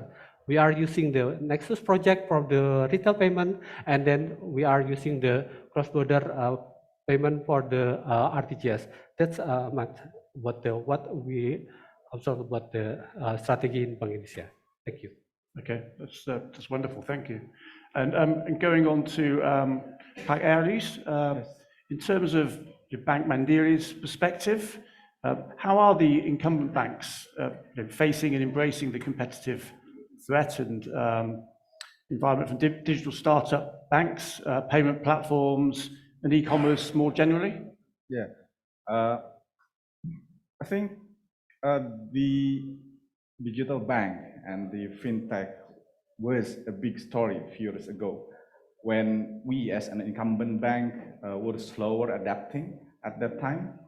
But now the landscape is changing completely, I think. And for us in Bank Mandiri, unlike the other banks in Indonesia, we chose to develop our own digital banking within our banks. So, I mean, most of the banks in Indonesia buy smaller banks because there are more than 100 banks in Indonesia. So they buy smaller bank and then convert those banks into digital bank. But for us in Bank Mandiri, we just revamp our mobile app system and completely change that into digital banking. What we mean by digital banking is that we completely put all the services for the customer through the app. So no need for customer to go to the branch anymore to do all the banking services, to have transaction. They can do it completely using the app. And so far, we believe it's been very successful. Our super app is download, the rate without any promotion, without any programs. It's about 20,000 new users every day. That's why within 2 years, since it launched in 2021, now we have reached 20 million users with our app. And I think one of the key success for that, one is, of course, we are very concerned about the UI UX, how the customer experience during the transaction. And I think we added more and more feature into our system, more than 70 feature now within the system. It's like 4 times than the all digital banking in Indonesia combined. And then we do update our system, releasing new feature 2 or 3 times a month. So faster than the iOS updated. And then I think the second is that looking at Indonesian geography, we see that there are 17,000 islands. So the literacy, financial literacy of the customer is different from one area to the other area. So to go completely digital banking, it will face a big challenge. But for us, since we have the branches, we can educate also the customer to move to our super app. That's why I think it has been growing so fast in the last 2 years. And last, looking at the others as competitors, I think what we've done with, let's say, with Wise here. So we see them as the partner also. So we have a great partnership with Wise in terms of the cross-border payment. So now, to do the cross-border payment from Indonesia I think we have now 10 different currencies. We can do it just, if you use Wise, it's just exactly the same experience you will have within using our system. I think that's great. Thank you. And Carl, moving on to you and Bukalapak. How are you planning to digitize Indonesia's traditional markets? And can you put a bit more color around how these strategies are specifically tailored and developed for the Indonesian market and context? Yeah, we actually are. We're doing it. Now we're live. We are digitizing it. It's not a plan to do it. It's happening. So we're an e-commerce company that particularly generates a lot of our revenue and a lot of our business through traditional kiosks, which we call in Indonesia mitras or warungs. Effectively we try to provide these warungs, these mitras through their through their digital e-wallet payment systems, the opportunity to sell digital products into the rural community. So by that, I mean, you know, these warungs, these mitras, they can sell mobile phone prepaid top-ups. You know, you can recharge your pulsa there. You can remit money. You can buy your e-travel tickets. You know, you can buy in-gaming vouchers for your mobile games. There's a whole ton of stuff that, you know, we've rolled out over the past 3 years. But actually, you know, we're moving into e-banking as well, and actually sort of testing that really at the moment. But actually, it's an area that we're really interested to go into. But in total, we've got around about 50 different virtual products that are available for sale through the mitras. So effectively, what the digital e-wallet, if you like, that the mitra owner has enables cash, which is king in these rural communities. I mean, it's still highly prevalent, and that's where about 75% of our GMV or TPV originates from. You know, cash can get converted via the digital e-wallet, and that gives those rural communities or tier 2 and below cities access to digital products that previously they weren't able to access. So, you know, that's happening, and it's a major part of our business, the whole digital or e-commerce activity. But in terms of, you know, what are we doing to tailor make it, you know, to the Indonesian market, I think the absolute sort of number one key thing that we need to do is listen to our consumers. You know, we don't want to be telling them, the mitra owners, what they need to be selling. We need to, you know, stay humble. We need to listen to them, and we need to provide them with the products that they want. Because if they're making money out of it and they're able to sell it, they're going to sell more of it. So, you know, rather than sort of operate in a slightly management consultancy way and telling them what they should be selling, we listen to them, and actually the best ideas originate from the mitras themselves. So an example of that would be, you know, the remittance component, where around about 2 to 3 years ago, a fairly substantial collection of mitras said that actually being able to remit money domestically would be, you know, a huge opportunity and really advantageous to them. And so obviously we went away, we tested, we retested, implemented in a certain number of mitras, and eventually rolled out the products, and it's been so successful. You know, there's an idea that originated from the mitra owners themselves that we're now doing around about $200 million a month in transactions. So we need to stay humble and listen to what they want is the best way to, you know, to tailor our services to the market. They know their customers best. Great, thanks, Carl. And Steve, moving on to Wise. Obviously, Paco has done some marketing for you, so that's always good. But I mean, what actually drew Wise to the Indonesian market, and how does it compare to other markets where your company operates, particularly in Southeast Asia? Yeah, so I mean, thank you for the introduction. But for those of you who maybe don't know Wise, we're a global financial company that's building the best way to move and manage money around the world. So the fastest, lowest cost, easiest way to get money between countries for people and businesses. We do that with our own apps and products, but increasingly through partnerships with banks such as Mandiri in Indonesia and others in other markets all over the world. So I look after that part of the business, our partnerships with banks and other financial institutions. And we do this in many countries, and recently in Indonesia. And I think what I find, and I know we're in an Indonesian Investment Forum, and I promise this is not just because we're here, it's genuinely one of the most exciting countries that we deal with. And I think this panel's like a really fantastic example of that, right?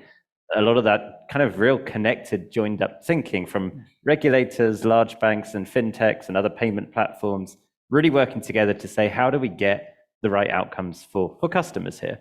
And that sounds so obvious to say, but it doesn't happen everywhere in the world, in every country. So this is like a real exciting thing, and being able to work really closely with our regulatory partners and banking partners is an amazing opportunity to drive that real customer value and value for the country. We started expanding in Southeast Asia in about 2016 by opening an office in Singapore, and then the last few years in Indonesia and Jakarta, and a team on the ground there as well. I think this speaks to kind of our view as well of this real hyper localization we need to get to, right? We're a global company operating in 70, 80 countries, and no two are the same in any way, shape, or form. You know, even having a team in Singapore is an entirely different market to Indonesia, right? Until we really built up the team and market knowledge, then we're still learning every day. You know, we've translated the whole product into Bahasa, and all sorts of different local payment methods, different e-wallets, different types of payment transactions that people make, different customer expectations. Like a huge amount to learn about every market in the depth that we go to. So yeah, I think that's kind of really what it attracts us and attracts myself very personally to this market, is that opportunity where you have this real connected pool of banks and regulators that genuinely want to make things better for customers. That's like the real driving principle I see and hear a lot. And the ability through, you know, a fantastic digital strategy of some of the foundational layers, you know, 5G internet access and connectivity and building financial literacy and so on, really driving that. And you hear from the numbers from the Livin app, you know, 20 million customers already using is incredible. I'm sure other banks have impressive numbers as well. But it shows that, like, joining these things up, connecting them in a bit more of a joined up plan really helps drive that faster and drive that customer outcome quicker. Great, thanks. And I was going to just ask Carl and Steve, you know, on the receiving end of the regulator and the policymakers, how do you find that the operating landscape in Indonesia? Yeah, I mean, so like I said, it's different everywhere in the world. So when you're entering a new market, there's a lot to learn about the real specifics of regulatory expectations. You know, even if in writing, two regulations look quite similar, once you start digging into exactly what the intent is, you know, every regulation is for a reason, and the reasons can differ between countries. So even if it says, you know, you've got to do X, that is maybe coming from a very different place. So it's a lot of time needed to spend to go deep in that. And one of the fantastic things we have the opportunity to do with colleagues such as Pat Doody and the rest of the team there is the availability to go deep and understand that context and those things, and the accessibility and the openness of those discussions. We're trying to do the same thing, right? Have the same outcome of drive good customer outcomes, make sure we protect the system, the integrity of the financial system, stop bad actors, etc. But sometimes you need that real alignment and discussion to figure out exactly what the best ways to do that are, where there's new technologies that could help. The ability to talk about them and discuss the pros and cons. And when Bank Mandiri and ourselves are talking about a partnership, the ability to say, here's what we're thinking about doing, you know, any feedback, and that ability to iterate quite quickly is really fantastic. Okay. Yeah, I mean, it's quite a topical question, because this week we've just had a really major piece of new policy that's come out and hit the e-commerce sector, which is where they've been looking to, you know, it's Article 31 if you want to look it up, but they've been looking to split e-commerce from social media. So, you know, literally that got implemented as law, I think, yesterday. So it's way too early to determine whether that's successful or not. But, you know, we understand what the regulator or the legal process is trying to do there, we think. And you know, from our interactions with a regulator, I mean, they've been absolutely, you know, first class, as you'd expect me to say, probably. But they're stacked full of really, you know, bright, well-educated people who get it. You know, they want to help you. They want to provide, in the e-commerce space, they want to provide an equal opportunity. They want to level up. They want, fairness and equality. So, like all regulators the world over, there's certain parts of policy that you'd quite like to happen a bit quicker, and there's some parts that you're quite happy to see shelved or delayed. But I think that's true of everywhere. But our interactions, have been really good, both on a government level, obviously providing security, the rules, the regulations. But I think you need more than just the government. You've got to get that sort of holy trinity, if you like, of coordinating or a coordination between the government, the entrepreneurs, the people, to provide them incentives and the ability to make money, and obviously, the consumers. Now, whether those consumers are, retail consumers or they're, more government consumers, whatever type of consumers are, the policy has to work for everyone. And from our interactions so far, and we've only really been a company, that's been in existence for about 10 years, 12 years, and only listed for 2. I have to say that everything we've asked from them, they've delivered, and they're really good to work with. Okay. Pat, do you have anything to add to that? Yeah, I mean, from the local bank point of view, and I think Steve and Carl mentioned that the regulators, central banks, and also the Indonesian FSA, the OJK, I think that they have been very communicative with us, discussing all the things for the greater good of the financial system and the banking system in general. So I think it's been a good work from our regulator. Great. And Padudi, if I may come back to you, just in terms of how the government is driving the digitalization in this space. You've got the SNAP, the National Open API Payment Standard. How will that help? And is a central bank digital currency an option being considered by Bank Indonesia? Okay, thank you, Matt.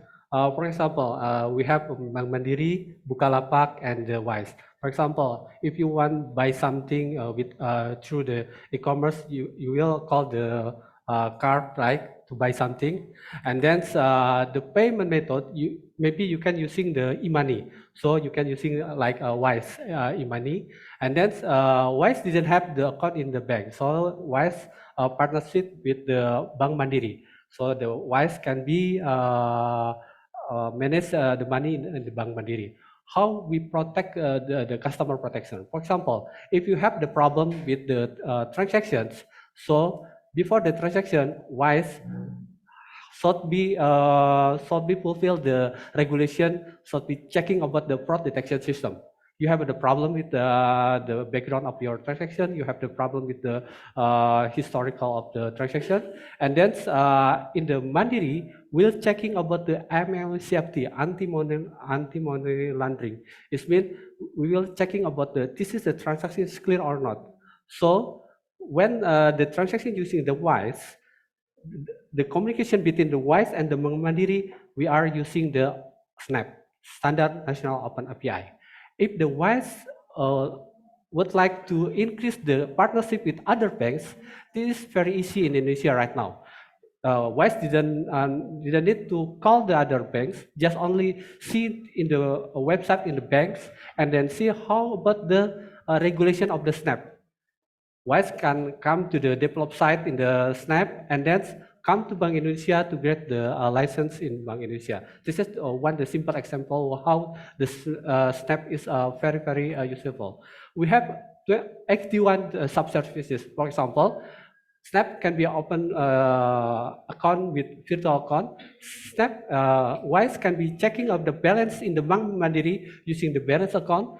SNAP can be transfer the money to the customer using the Open API. So the 81 sub-services is very flexible to make easier the bank and non-bank to be integrated one each other. Only in Indonesia.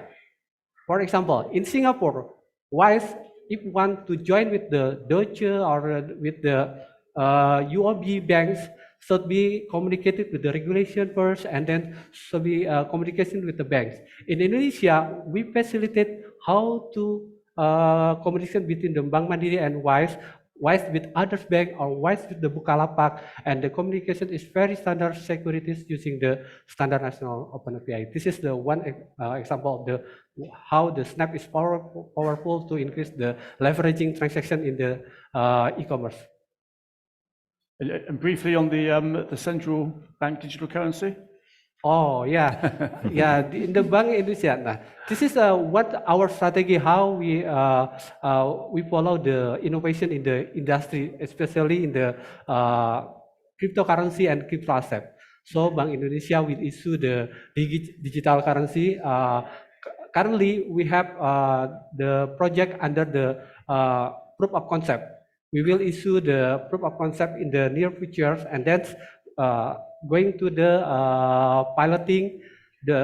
We implement the Garuda project or digital currency into stages. One stage is for the wholesale, and the second stage is for the retail. This is how the project will running. Right now, I hope in the 2025, the digital currency will issue as piloting in Indonesia. Fantastic. Looks very exciting. Okay, well, I think we're moving into Q&A. Are there any questions from the floor for the panelists?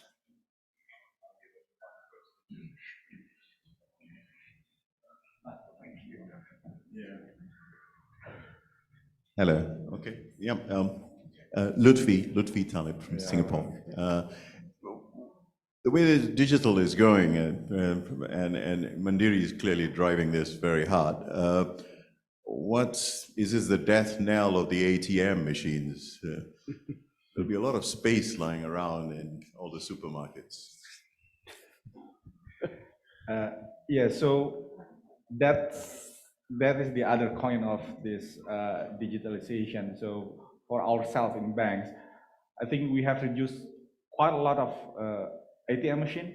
So I mean, but even before the digitalization, I think before we launched the super app, so the ATM machine in Indonesia for the SOE banks already consolidated. So we have, I mean, BRI, BNI, Mandiri, and BTN use the same ATM machine. And then now, after the super app we launched, then a lot of ATM machine has been withdrawn, yeah, and it has a positive impact actually into the cost-income ratio for the banks. So our cost-income ratio for the banks now is at 40%, 30% something, which is much lower than any other banks, even when you compare with UK bank or Indonesian bank. So one of the reasons is the technology, like I say. So we have reduced the ATM machine, we have closed down many branches, and we convert some branches into what we call the smart branch. And then slowly we will also remove the EDC machine. Then we will replace with the all within the apps. And I think it can't be happen if there is no support like from the regulator, like Pak Dudi mentioned earlier, that Bank Indonesia provide basically the road, the infrastructure for us to be able to do that. I think that's what happened back. Matt, can I just... Please, yeah. But I think that's a really interesting question, and it's something that, you know, we've talked about at People of Pack for a while, you know, obviously with the rise of digital money. But I mean, I used to be a stockbroker, and I started out in the industry in 1997. And I remember at the time that I started, Indonesia was expected to consolidate, you know, the 150 banks that it had then. And 30 years later, we still got 100 banks, right? So the move has not happened as quickly as people thought it would. Now, I went to China recently, and I tried to pay something in a store with my card, not cash, but with my card, and the shopkeeper looked at me like I was an absolute buffoon. Cash has just evaporated in China, right? And even with your card, your credit card, the guy looks at you like, you know, what is that? You know, it's from another age. So we are going to go digital. You know, Indonesia will go digital, full digital, but how long it takes to get there, who knows? Is it going to be 1, 3, 5, 10 years? You know, China's pretty much done it. Cash is non-existent. India did it with, you know, Aadhaar and demonetization were the big policies that Modi pushed that really sort of got India over the line. And obviously Indonesia, you know, is going to have its moment, but I don't know what the trigger is going to be for it. But it will definitely, you know, we will get there. And I think that's why we're all planning for it and making preparations for it now, so that when the switch does come, we're ready. But ATMs, yeah, they will be a thing of the past. But as to exactly the date, is it going to be this decade, next, or 2050? You know, who knows?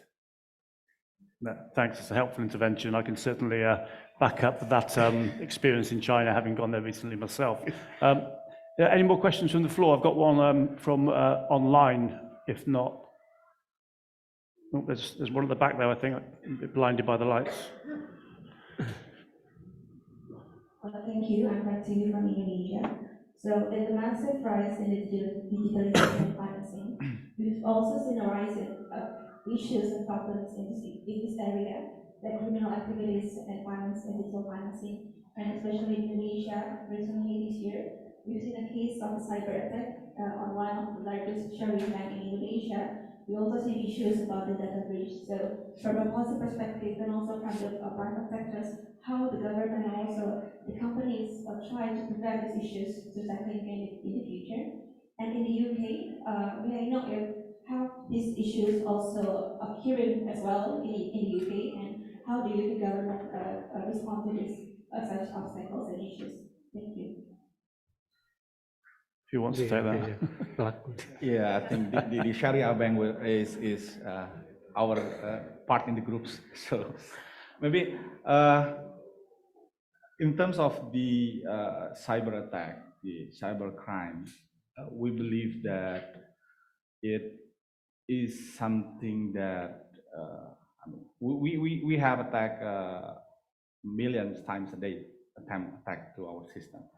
So the breach is something that we don't, obviously we are trying to avoid, but we believe it could happen. So the important thing is how to recover the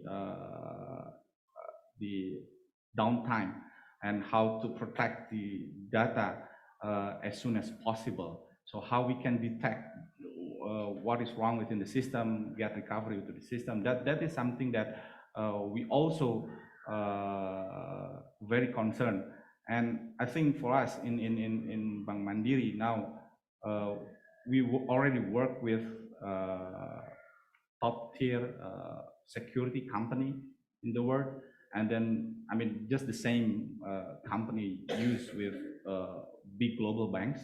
And then we also already increased the people working in the IT security. I think IT security now is one of the biggest department within the bank. And I think, again, we continuously put the same standard within the group, not only the parents, the Bank Mandiri, but also all the subsidiaries, including the Sharia banks. We have the multi-finance, all the company within the group. So yeah, it will be a big challenges, but we believe that we have been working to mitigate all these risks going forward, I think. Thanks, Pakaris.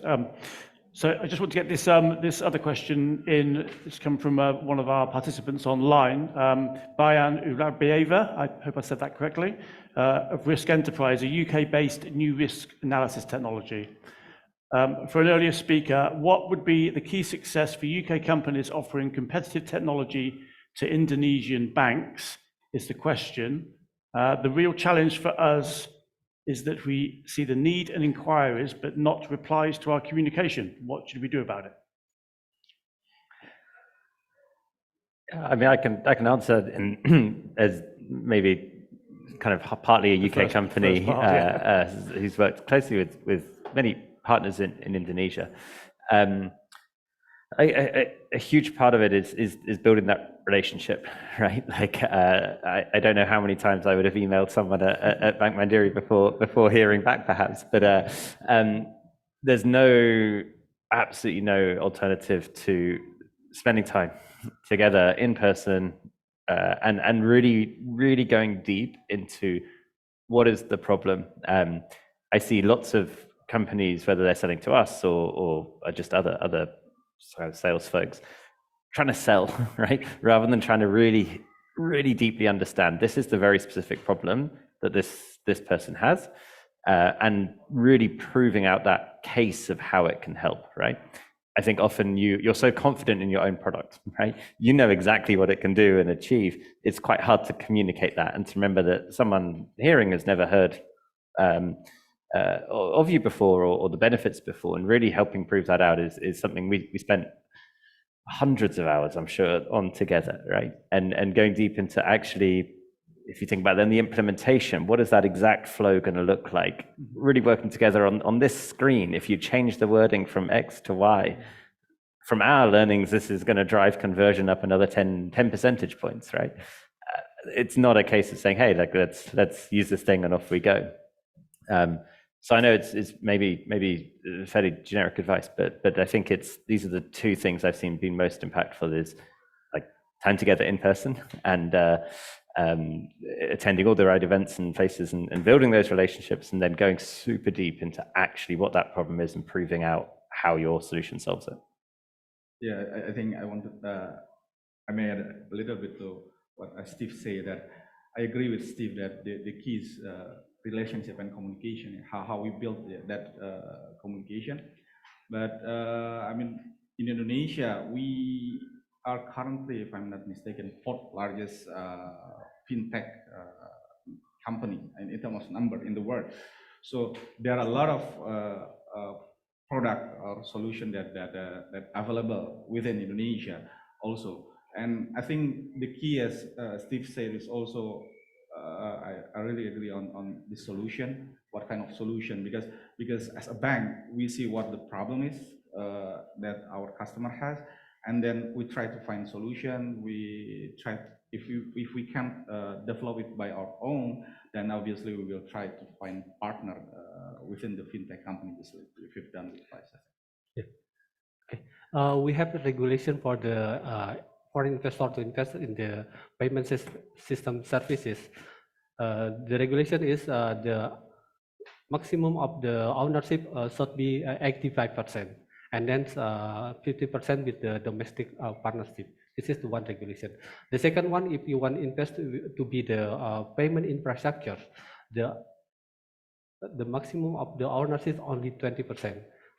This is for the infrastructure, and then we have regulation about the voting right. Voting right should be 55%, 51% under the domestic.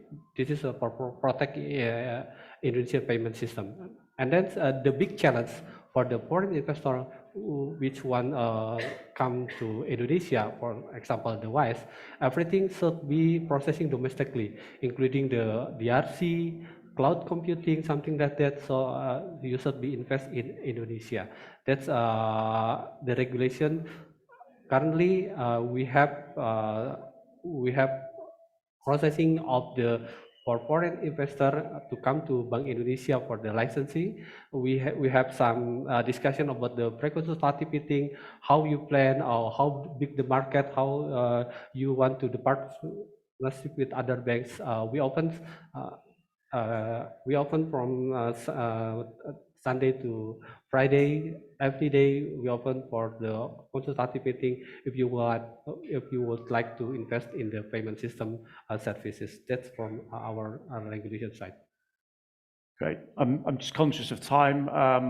It's a fascinating discussion from 4 key players in the Indonesian digital payments ecosystem. I think you've heard how progressive and open it is, and forward thinking. So would you join me please in thanking the panel?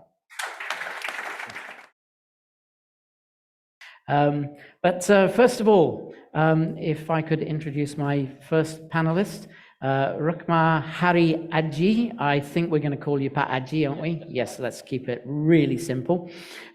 He is head of EMEA, general manager at Bank Negara Indonesia. BNI has a long and successful history of supporting Indonesia in terms of trade regionally and globally, and has a fully fledged branch office here in London as well. The bank was originally one of those state-owned banks, but has since 2010-ish, I believe, has had a 40% significant private sector float. Welcome, Pat Aji. To his left, in the middle, Stuart Tate. Stuart is HSBC and a veteran of almost 40 years. Currently general manager of the UK Bank's commercial banking division. He enjoyed a global career. So is that a demotion, Stuart? We'll come to that later. Yeah. A global career, and when he was an even younger man, 30 years ago, Stuart set up HSBC's branch in a place north of Jakarta on a different island, North Sumatra, in Medan. He's a regular visitor to Indonesia and more recently has been running the commercial bank across Asia. My third panelist, last and by no means least, Juan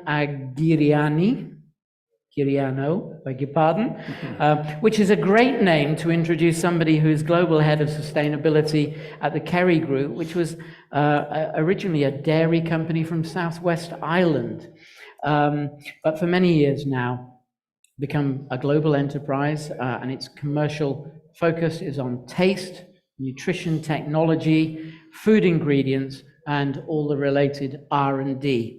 Juan's professional responsibilities lie at the cutting edge of today's supply chain transformation.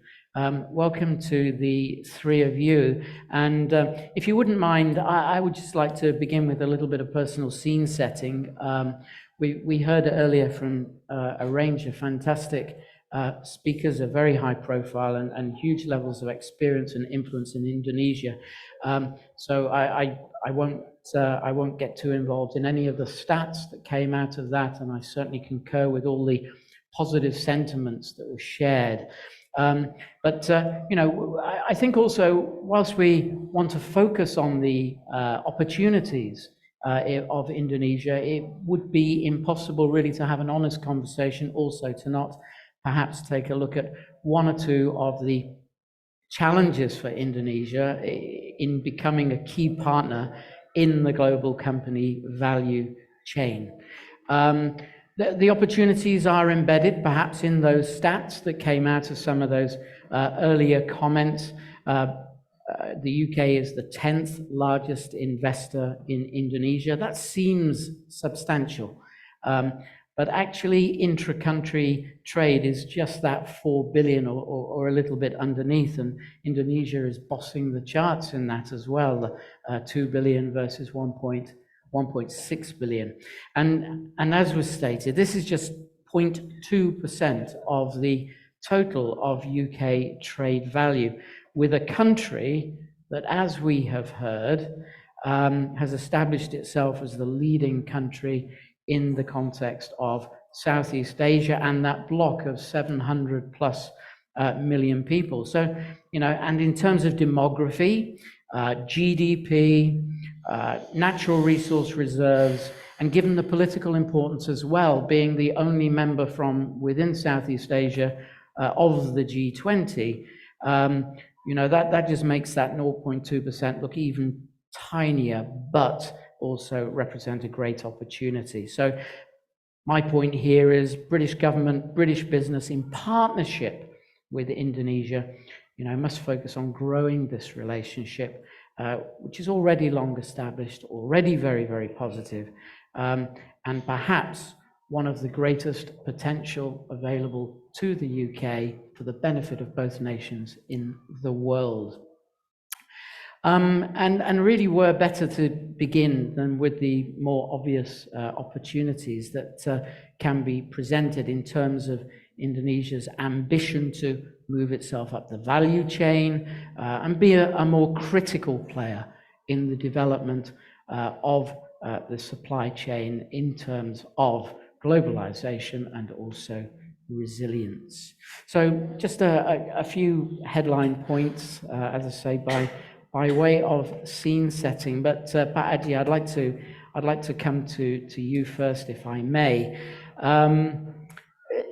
In the context of Indonesia and the macroeconomic policy factors, and included in these, we talk about sovereign debt levels, currency rates, taxation. To what extent are these impacting trade and supply chains? And is the impact broadly positive? And if so, why?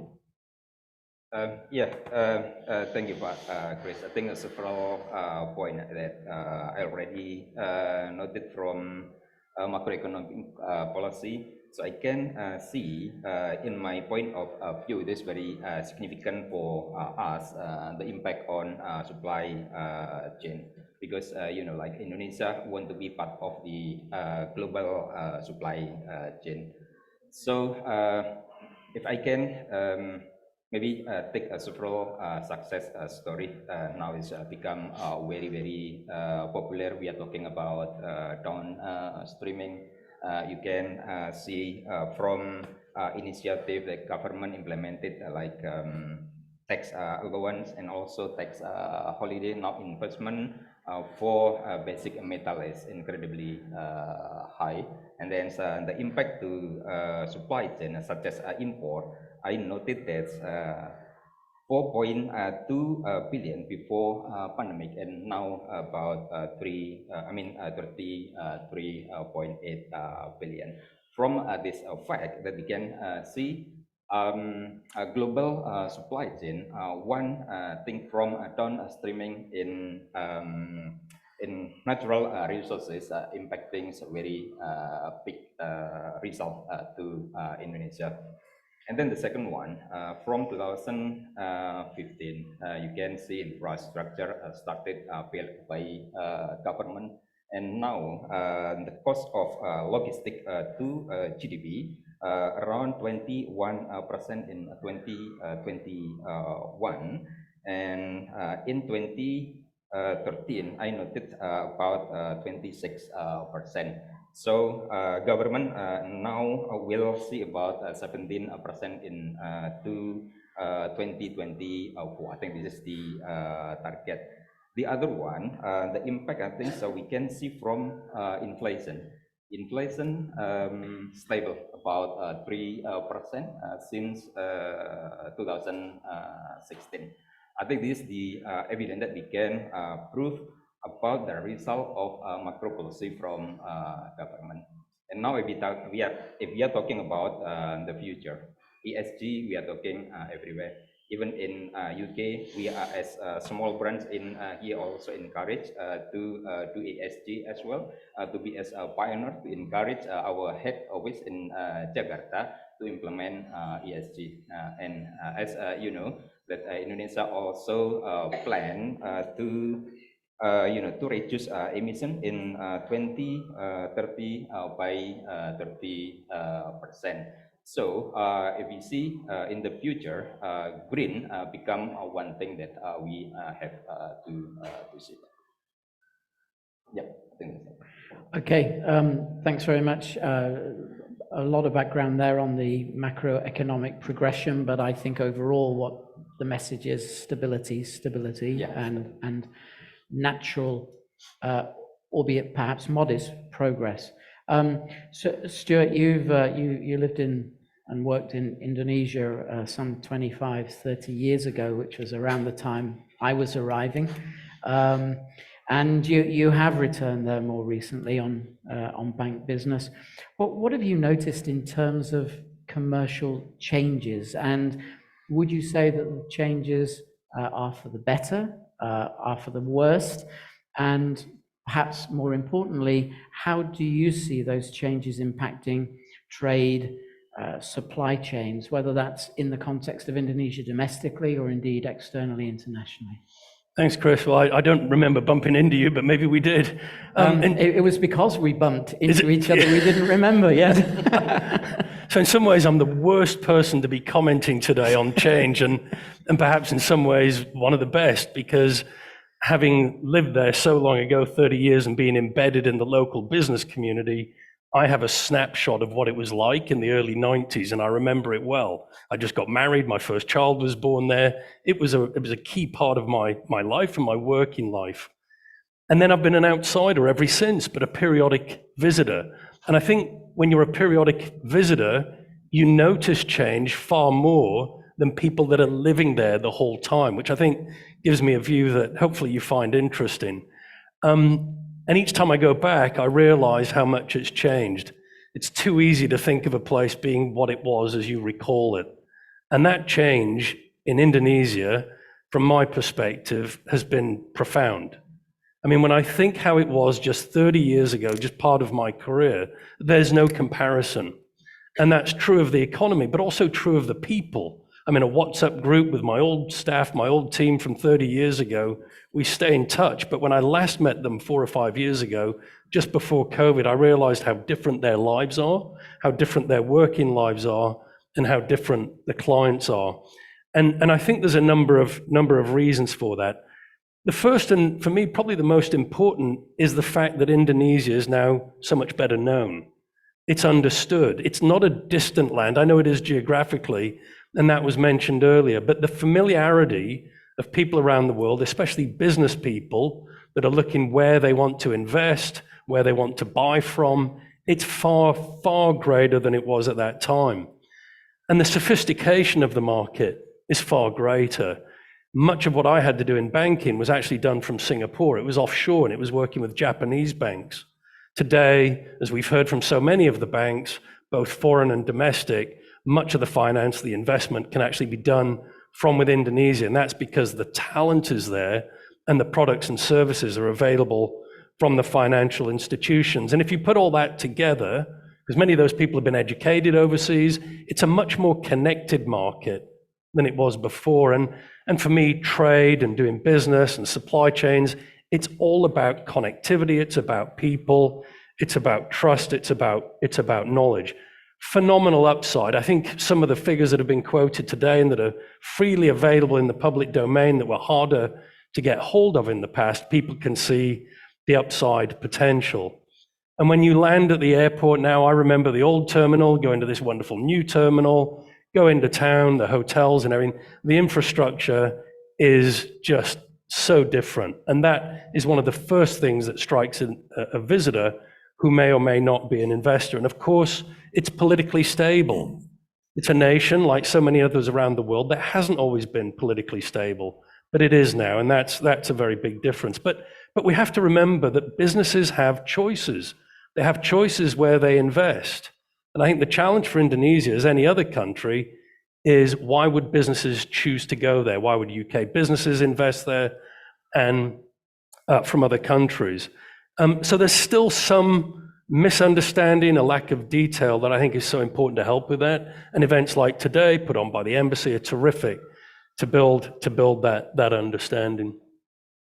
Thanks very much, Stuart. So, I mean, again, clearly it's a picture of progress, it's a picture of development, and you also made that point as, you know, why would businesses go looking at Indonesia? British Chamber of Commerce got a great plug from Tony earlier. One of the reasons why I'm here is that we're on a 2-week roadshow talking to British businesses actually around the country about the opportunities in Indonesia, because they're not always apparent and clear.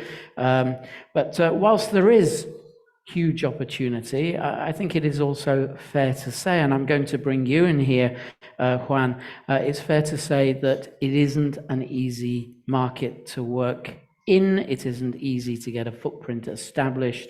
The journey can be quite arduous and there can be banana skins. But Kerry Group's been invested more recently, shall we say, since 2018, and expanded its business from manufacturing and R&D What would you say, Juan, are the specific factors and opportunities that for the Kerry Group have made the Indonesian market such an attractive destination?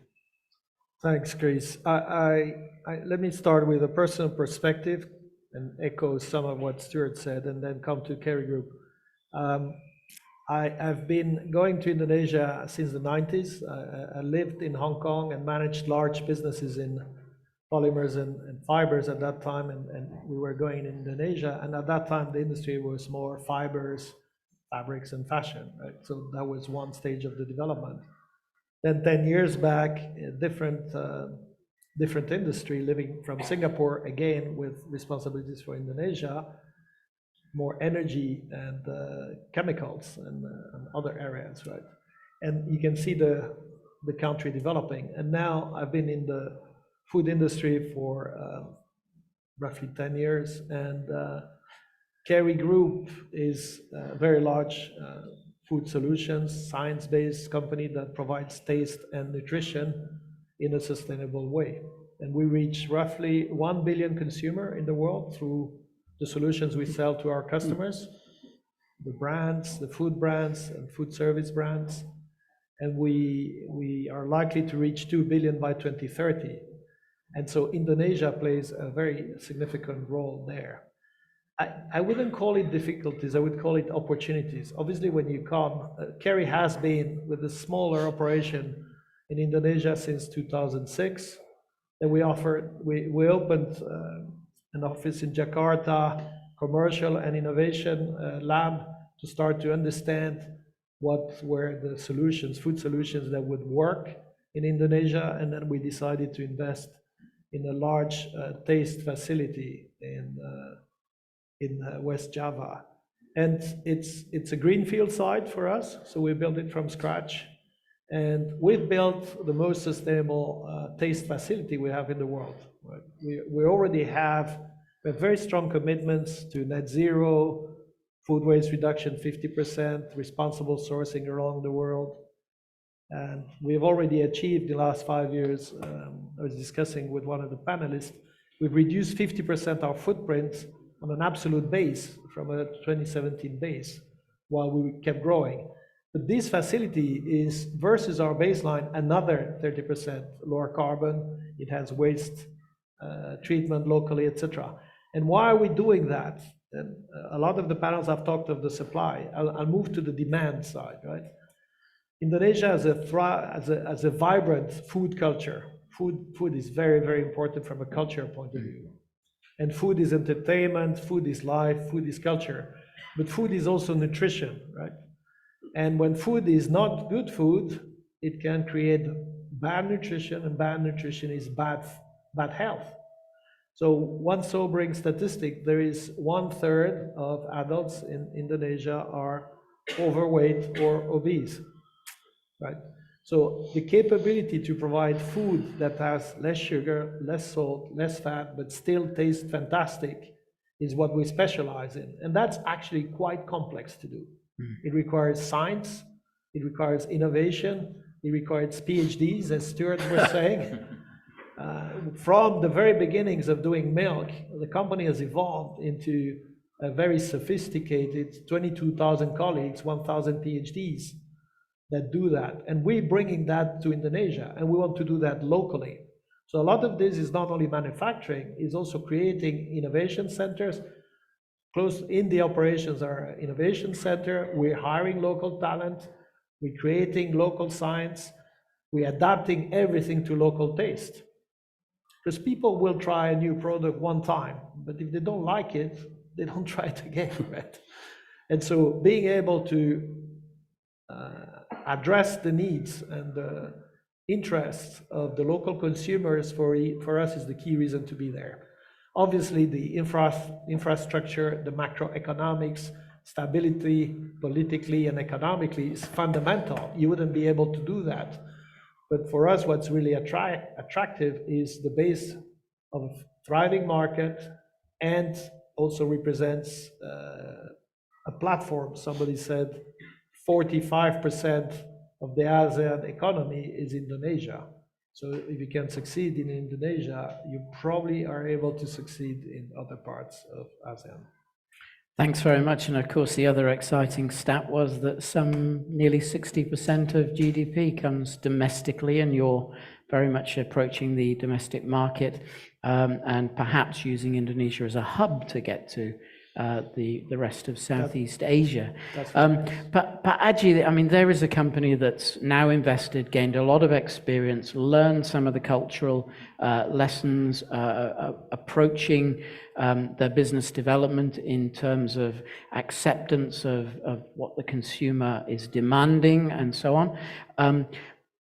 In terms of other companies, and I'm perhaps thinking now those slightly smaller organizations that would like to see themselves involved with Indonesian SOEs, what might be considered to be the giants, the rather more complex corporate structures to work with.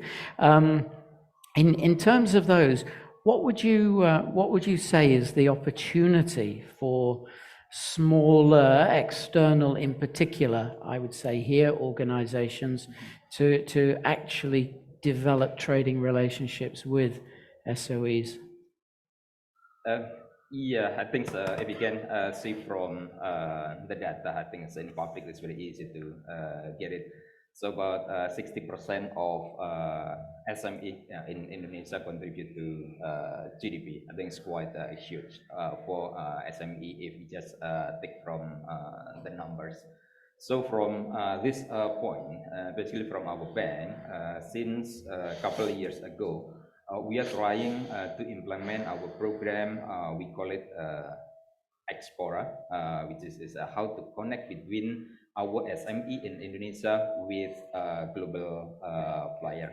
Mean bank like we are, because mandated by our stakeholder, which is government of Republic Indonesia, because we have a presence in Asia, Europe, and also America. Maybe we can help them to connect with global players. For example, in the UK, I have responsibility to connect them with not only in UK but also in Europe as well. So if we just see from for Expora, basically this just stand for export and diaspora, how to connect SME in Indonesia with diaspora first, then we go to global player in the market. Say, if any need from the UK to Indonesia, our role are how to connect with our SME in Indonesia. Not easy to connect after learning from 2 years, because they are just doing as a player locally, partly just in local area. And then the product is very similar. They are just doing in small business, particularly handicraft, if they are doing export. And on the other hand, it's related with food, for example, in spice. So learning from this opportunity, we are trying to connect with market, and we trying to connect with diaspora who are doing business in overseas, like in UK and mainly in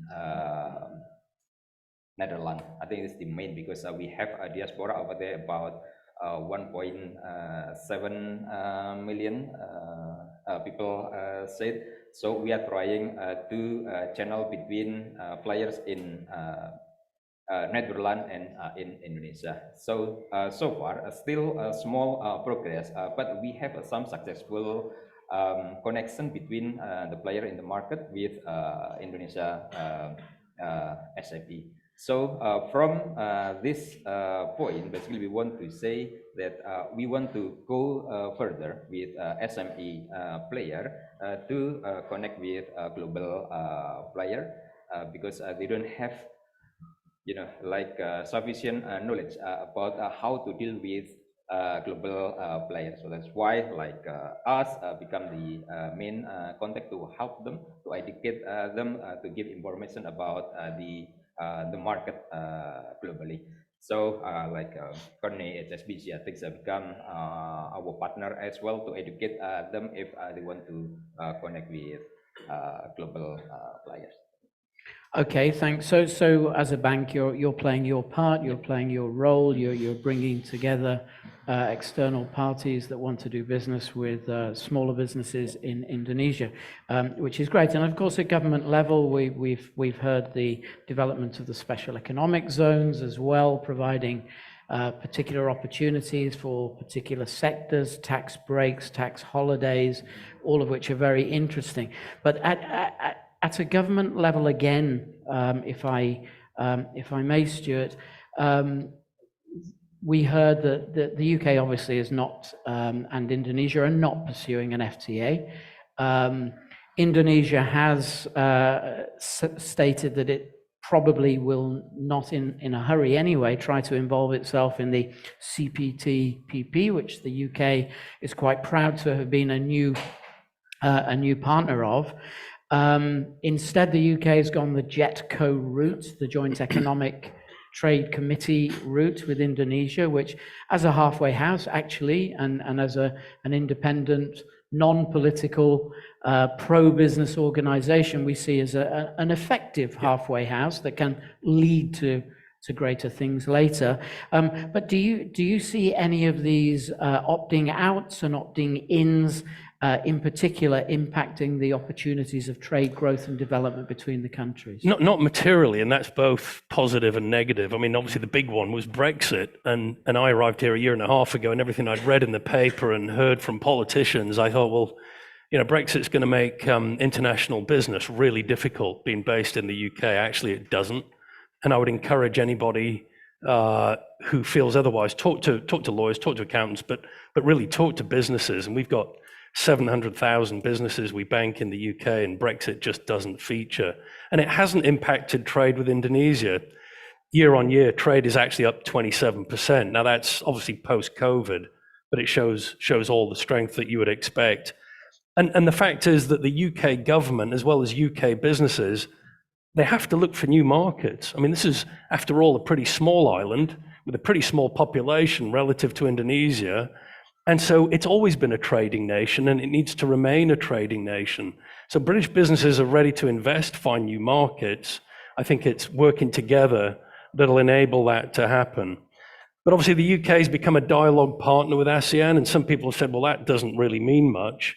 It doesn't in terms of practical trade, but what it means is that UK is at the table with ASEAN members, shaping things as new policies and new cooperations come into place. I think it would be positive if Indonesia joined CPTPP, but that's not to be at the moment. At least from a UK view, that would be positive, but I don't think it gets in the way of trade and current trade growth. Where JETCO is particularly helpful is that it focuses on digital and renewables. And the UK's got a really strong capability in renewables, particularly offshore wind. And again, companies are looking to take that capability into new markets, Indonesia being a terrific one. But perhaps more importantly is the digital aspect. And unfortunately, when we think of trade, international trade, we tend to think of merchandise and stuff going in a container and on a ship. But the UK is really a service economy, as are many other developed economies. Typically, services are more than 80% of GDP. So the UK is actually the world's second largest exporter of services. And those services are typically exported digitally. So they can be exported into Indonesia digitally from here, and JETCO really helps with that. Thank you very much, Stuart. Mindful of time, and I'd particularly like to hear just a little bit more from Juan, if I may, because you used the word sustainability in terms of your approach to developing your capabilities and your partnerships in Indonesia. What has been your experience in getting your supply chain, your entire stakeholder network on side with your sustainability commitments? The experience is, the trend is very clear. The food system globally has a number of issues that makes it non-sustainable in terms of the greenhouse gas emissions, around the sustainable nutrition challenges we talked about, water usage, etc. So as leading company, and happy to say we're at the World Benchmark Alliance as one of the top 10 food and beverage company out of 350 in the world, our duty is to lead and to influence, right?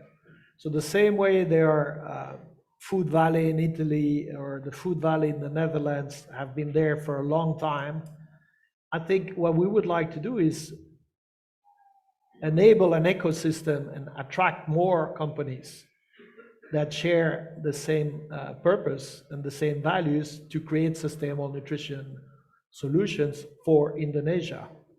So that is a clear advantage if we can have partners there, suppliers and customers in that ecosystem.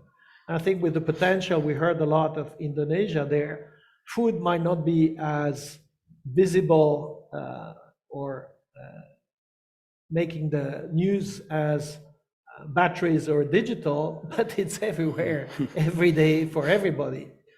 And the key here is to make sure that the food that the Indonesian people, the 172 million of them, will eat is nutritious, is sustainable, and tastes fantastic. And why do we start with taste? Invested a lot more. It's foundational. As I said, 100% of the time needs to taste great, right? But you need to adapt to the local taste. And what we expect too, we've seen it in other places, is the same way the made in Italy was exported 50 years back, the made in Thailand and the made in Korea, the made in Indonesia, that will be a secondary benefit, will also be adopted in other places because the food is fantastic. But if you don't go there, it's tough to eat it outside Indonesia. But the role of the food industry, so companies such as us, is to really also create that opportunity. Okay, thanks very much. So I think what you're saying is that the willingness to get involved in the sustainability journey is there in Indonesia. Yes. You certainly want to embrace it, and it is also for incumbent on international companies with standards to perhaps educate those that are in their supply chain or have ambitions to be in their supply chain to come up to those same standards and grow that journey together. Thanks a lot. One last point I forgot. The consumer is really interested, Chris. Right? Yeah. We've done consumer research in Indonesia, and the consumer wants to buy nutritious and sustainable food. So because the demand is there, this is going to be a virtuous circle quite quickly. Thank you for that caveat. Okay, time for some participation from our audience. I noticed that there aren't any questions from Indonesia at the moment. That's probably, you mentioned food, it's jam makan malam, isn't it? That's why everybody's preoccupied. Yes, if you could take the microphone over there.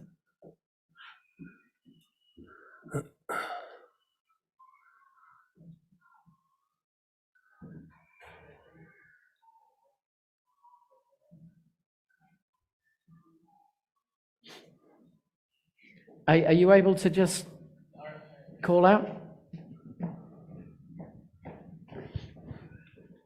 Hi. Thank you. My name is Faras. I'm postgraduate student in international political economy at King's College London. I have one question for perhaps all the three panelists.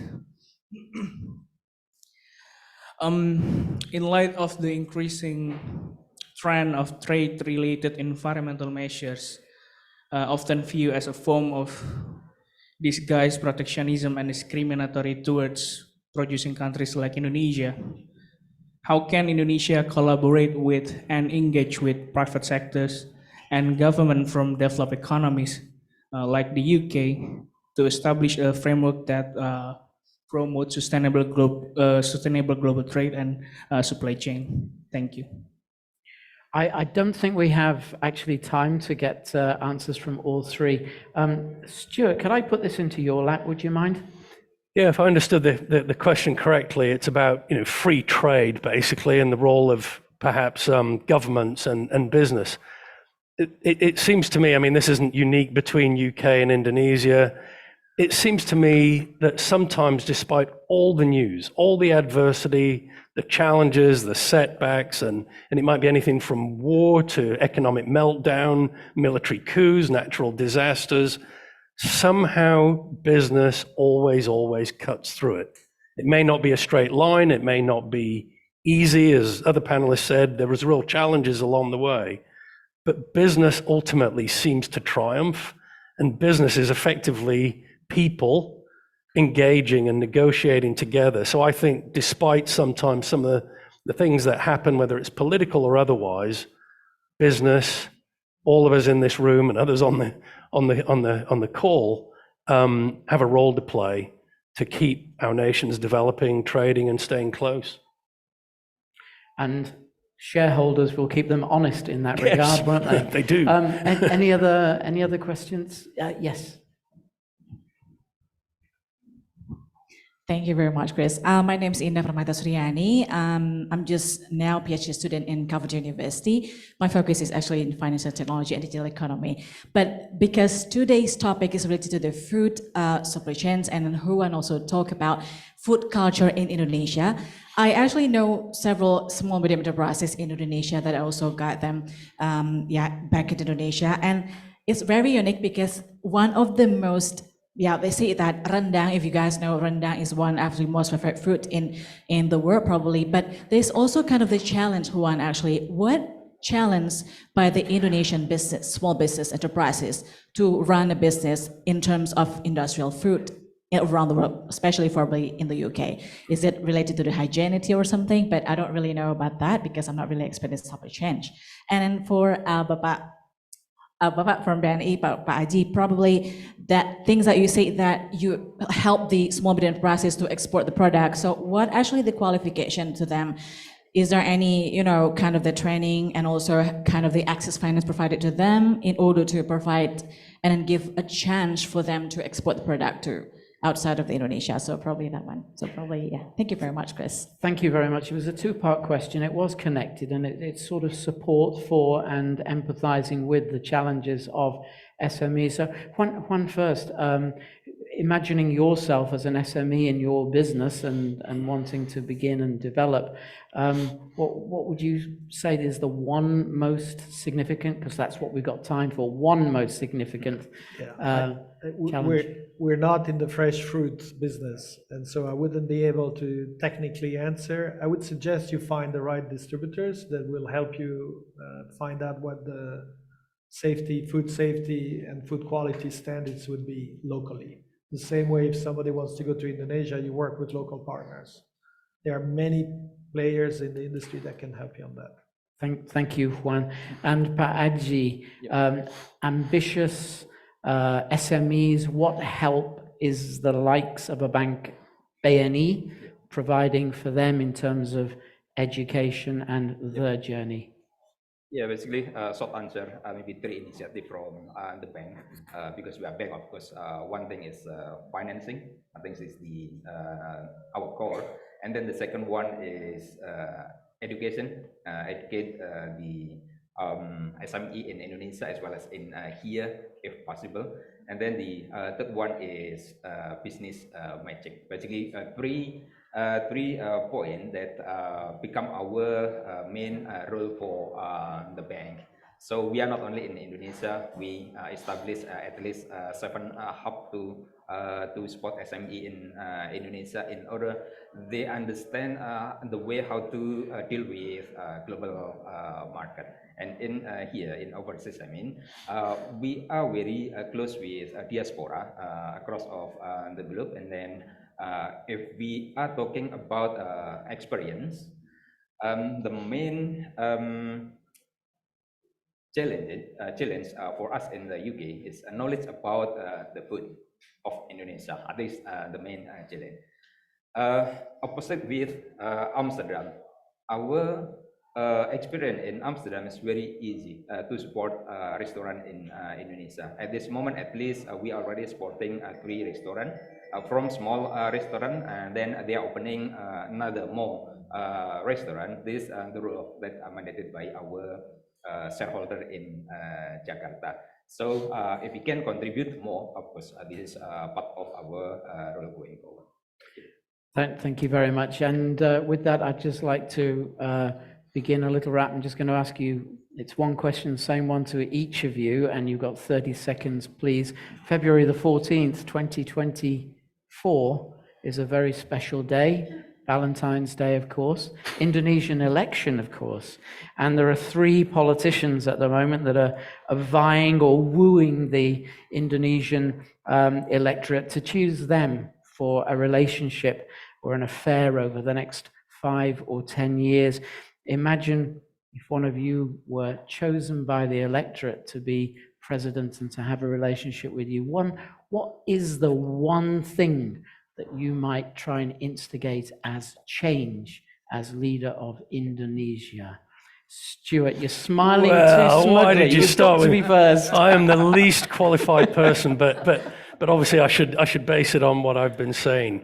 From a business perspective, an international business perspective, engage with the world, engage with other countries, engage and enable your business people to engage with other businesses. That's a great answer. And from a chamber perspective, very, very seriously, Indonesia has noticeably been doing this over the last 9-12 months. A brilliant G20, a brilliant B20 hosting, an excellent Asian summit and the moving parts around that as well, the ABAC and the APIF as well. So it has started, and it seems like it's maturing a little bit more comfortably now into that leadership role on behalf of the region.